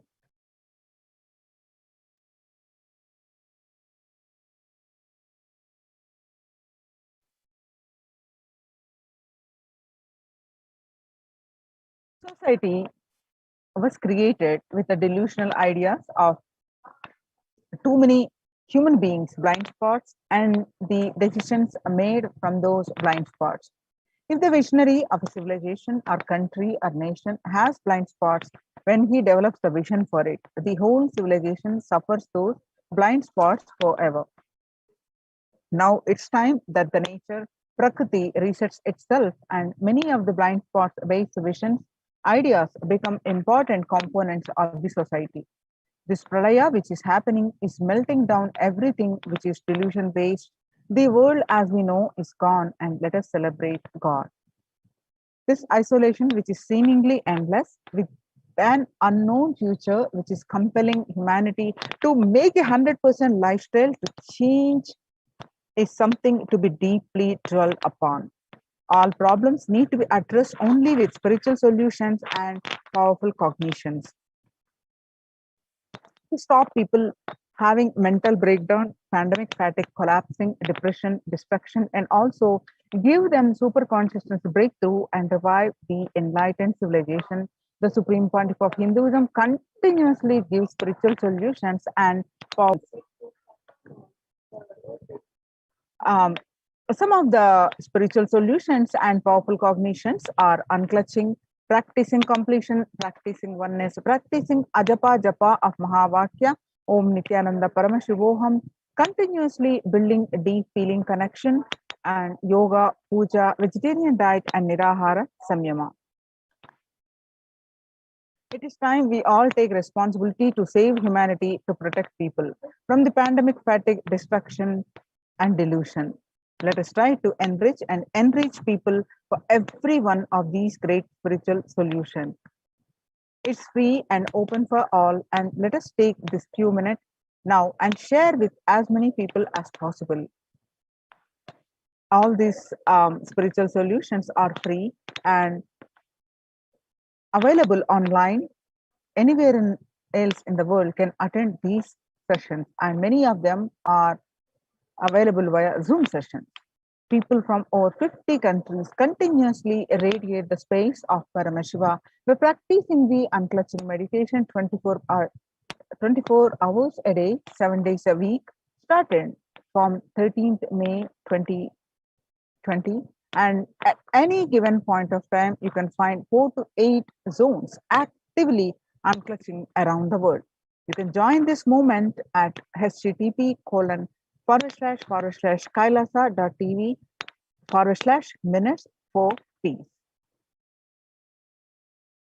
The life solutions based on the ancient Hindu tradition, the meditation and yoga techniques from the scriptures, the cognitions are rooted in the highest truth, the lifestyle based on living and radiating the higher values of life, and powerful way of living and realizing one's ultimate potential form the foundation of the Supreme Pontiff of Hinduism's teachings, which by their inherent nature provide the foundation for peace on planet Earth. The Supreme Pontiff of Hinduism has launched the Minutes for Peace initiative, which aimed to reduce crime globally by conducting mass meditations around the world in parallel. In 2014, just after 2 years of launching the program, it crossed over 1 billion minutes of meditation.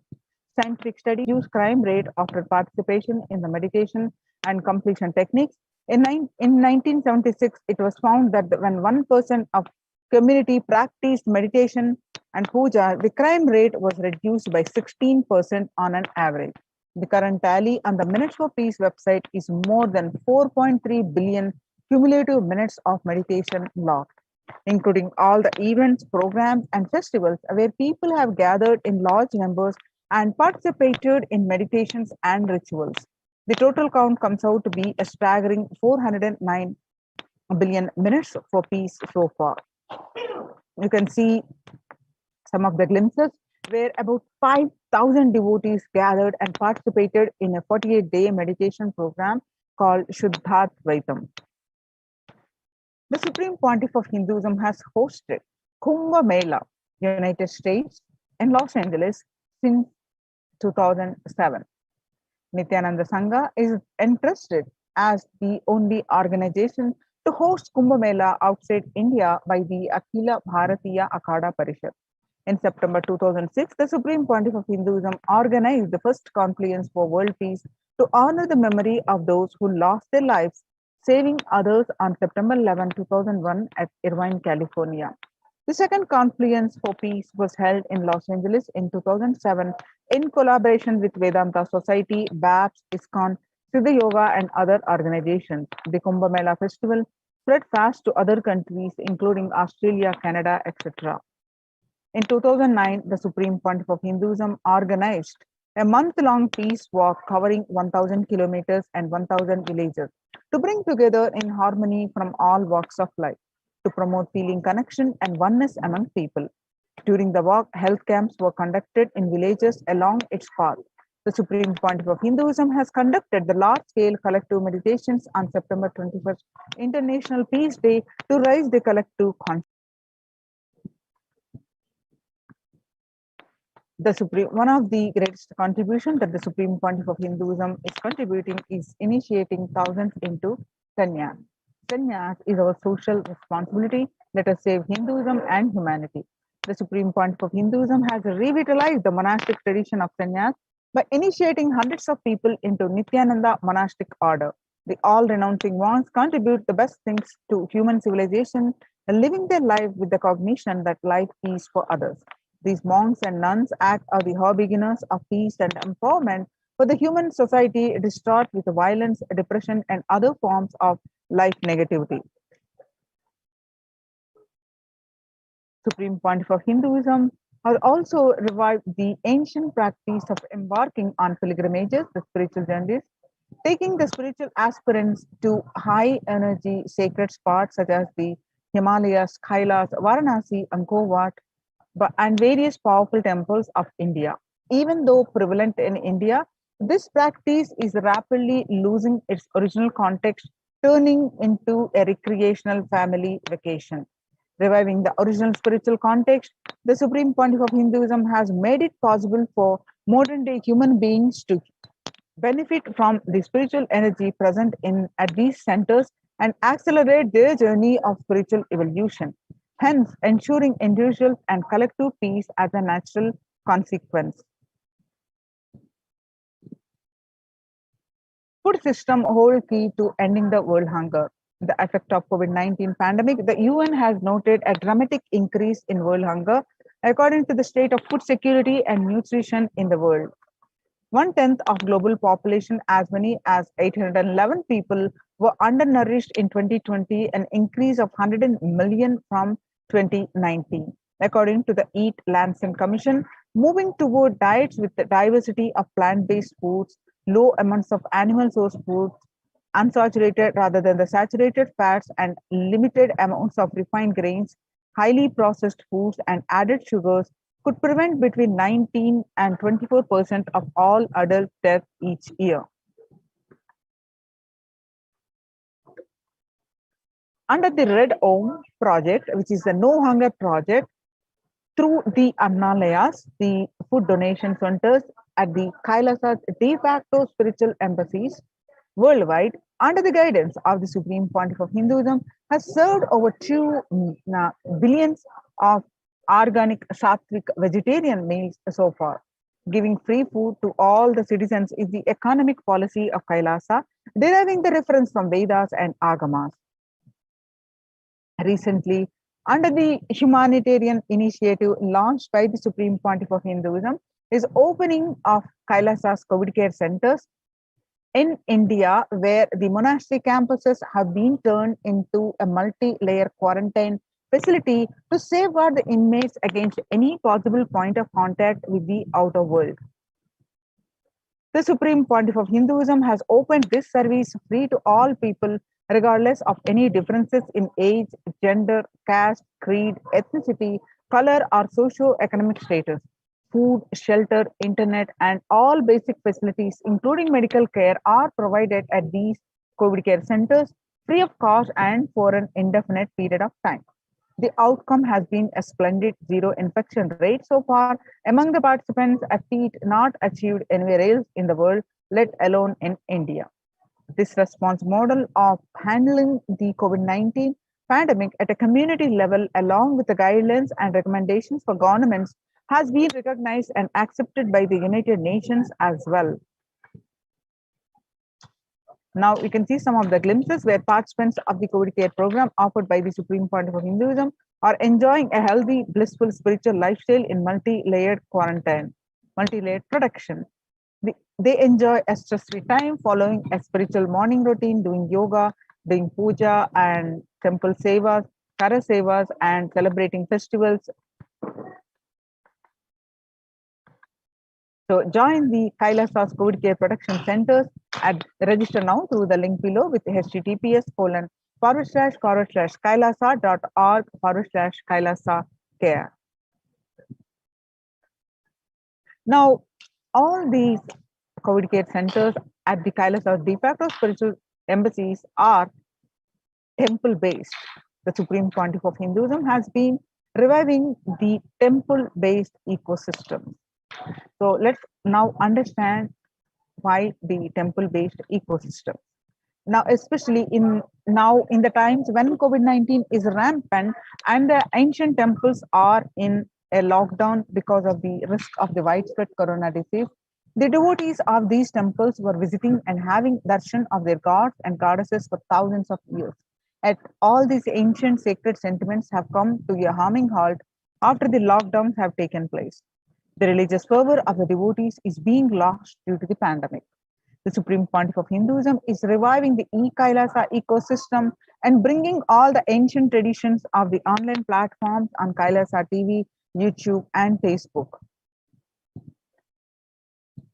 Now, let's understand from the Supreme Pontiff of Hinduism explains about the science of temples.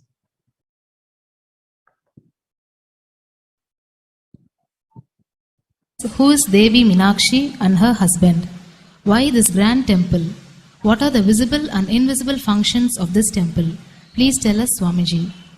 Read the next question also. Both. As we see in our present time, towers of mobile, TV or dish TV antennas everywhere connecting invisibility to satellites, doing an incredible function for individuals and for society.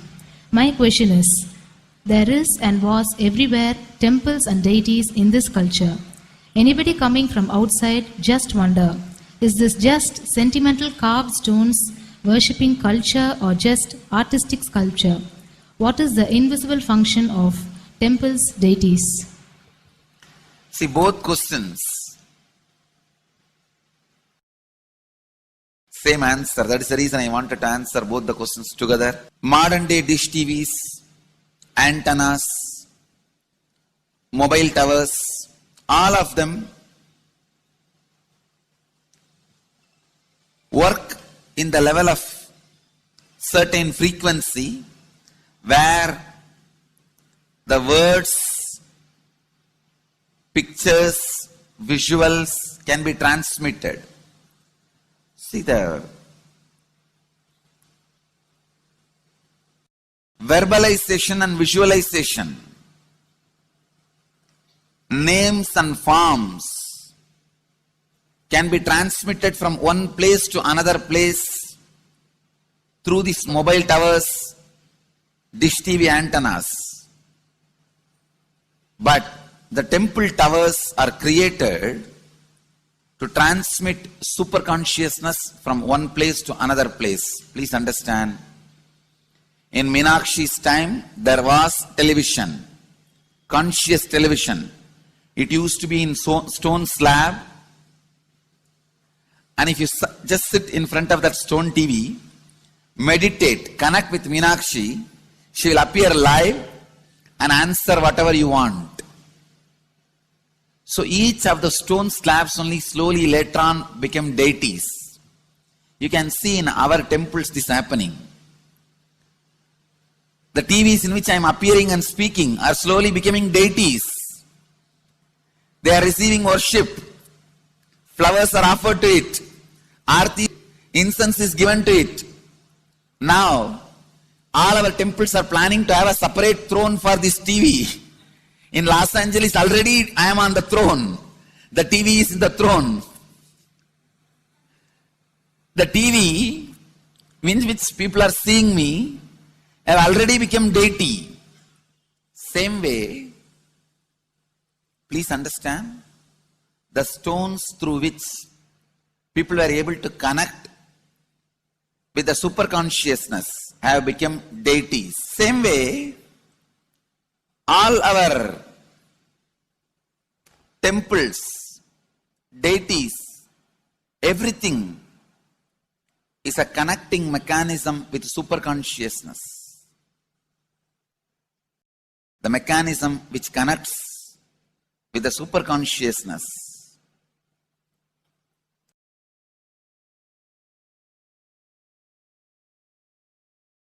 Please understand, the deities and temples are not just sentimental carved stones, or they are not just artistic sculptures. They are conscious transmitters. They raise you to the superconsciousness.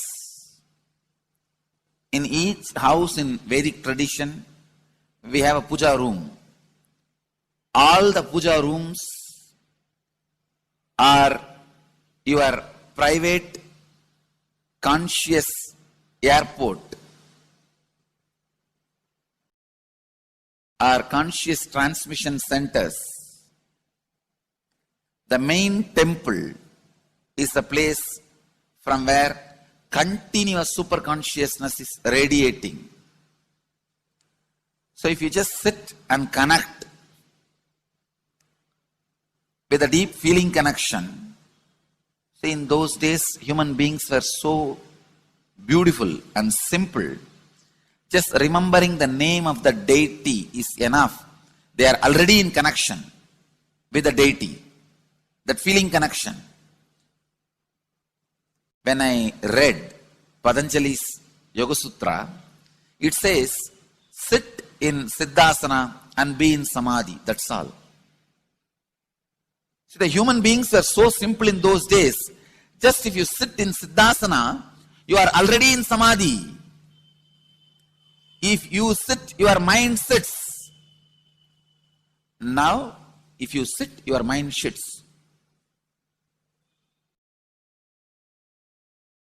Mind is completely away from the body. In those days, human beings were so simple and intelligent. All the non-mechanical parts of their brain were awakened. It is Western culture which killed the non-mechanical parts of the brain, the functions of the non-mechanical parts of the brain. Please understand, in the Vedic civilization, always human beings were brought up in such a way that non-mechanical parts of the brain was fully alive and awakened. It is a cultural invasion, destroyed the greatest possibility of the human being when the non-mechanical parts of the brain is not functioning anymore. The temples, deities, all these are looking useless. Otherwise, they are a huge conscious infrastructure. Please understand. One example, suddenly, if we find some method to travel just 20 feet above the air, or 30 feet above the air, without petrol or diesel, all our automobiles, roads, everything will become useless. Then you will wonder, why so many automobile industries are established?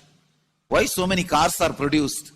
Why this huge road waste? I think our ancestors are fools. You don't understand. At one period, it was used. It was being useful. Our temples, our deities, all these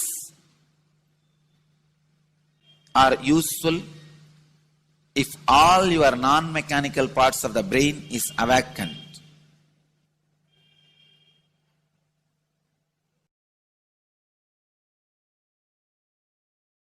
Unclutching is the process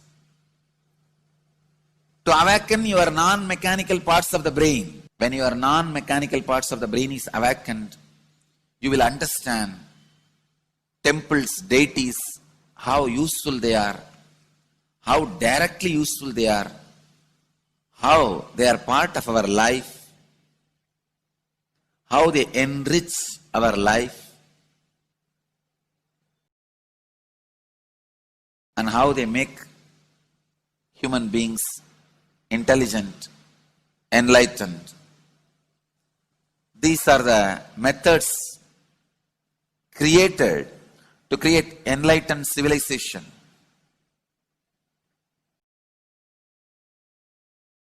These grand temples are not built as an just monument. They are built as a conscious movement. It is not like Egyptian pyramids, monuments. No.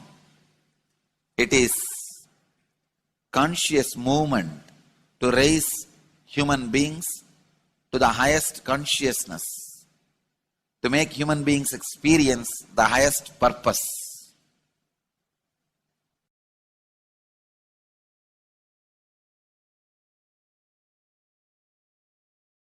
Understand? Unclutch. Use the temples to achieve the highest consciousness.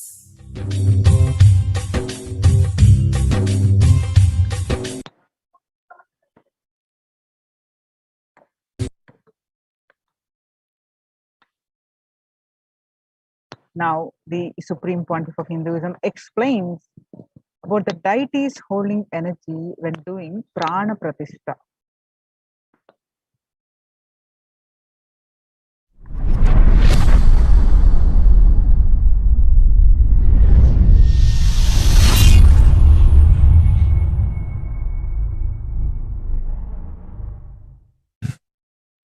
Actually, after the great pause settling, I wanted to do this Kumbhabhishekam,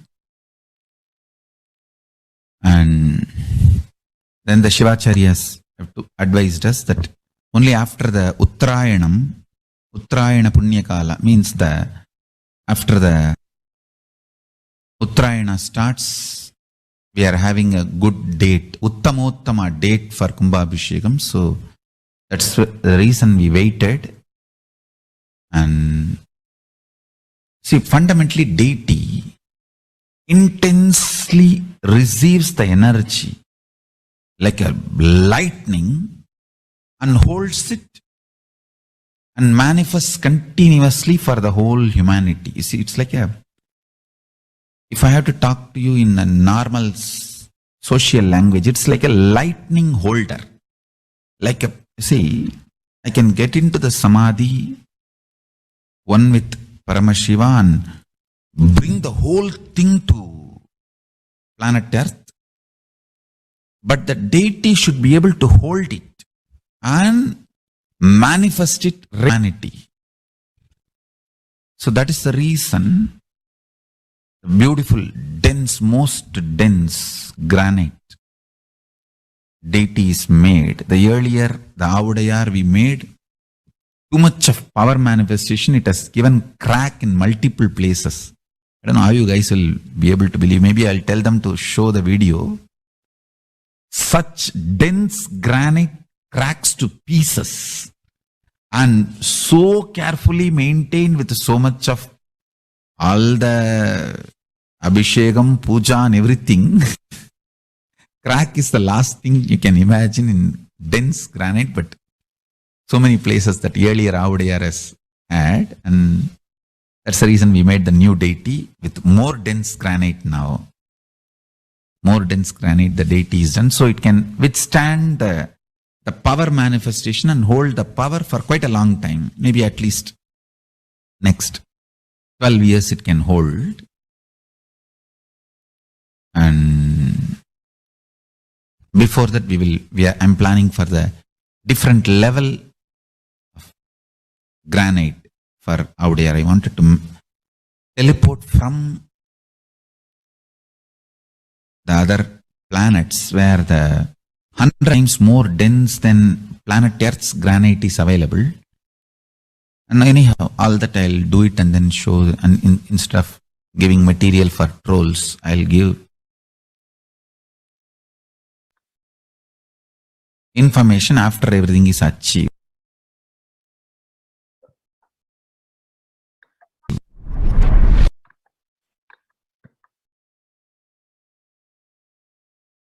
On various occasions, Devi Parashakti revealed in her Akashic readings that Crores of people will come there to the Adi Kailash looking for health, Navapashana water feast and medicine to get health and protection and enlightenment. To protect India from the great destruction, I, Parashakti, made this huge ship. Even if captain is not there, the ship is there. On 14th May 2021, they revealed that whoever comes to Adi Kailasa and does the good work of saving people from deadly corona, I myself will do all of their life's work, and this is a commitment. Paramashakti giving you all, Parameshwari, I will do what I say. To save people from corona, I have set up a huge ship, Ananda Sarovar, Vaidya Sarovar, and Anandalingam. I have made it in Adi Kailasa. Go there and take water every day.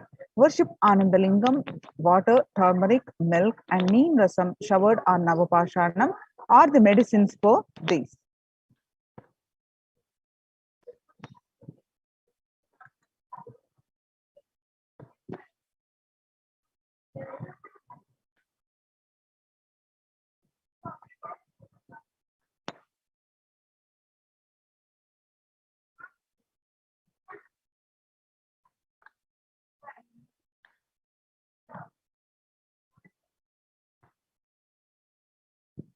When the first world countries closed their borders during a massive global emergency, Kailasa has opened its doors to all without exception.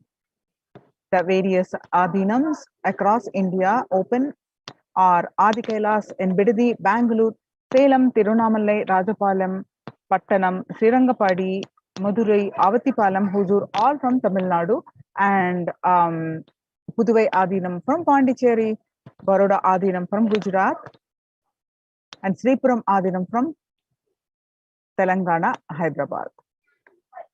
Kailasa rushes to aid India as India finds itself on the verge of COVID-19 third wave. The multiple free COVID care centers opened across India, free social services offered during the pandemic in Kailasa's de facto spiritual embassies across India, and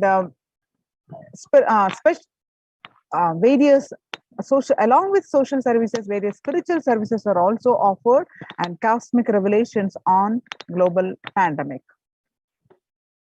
Free social services offered during the pandemic at the Kailasa's de facto spiritual embassies across India are medical care, which is allopathy, Ayurvedic, and Siddha medicine, infrastructure to accommodate thousands, accommodation for multi-layer quarantine, emergency ambulances, ICU on wheels, personal protective medical equipment, free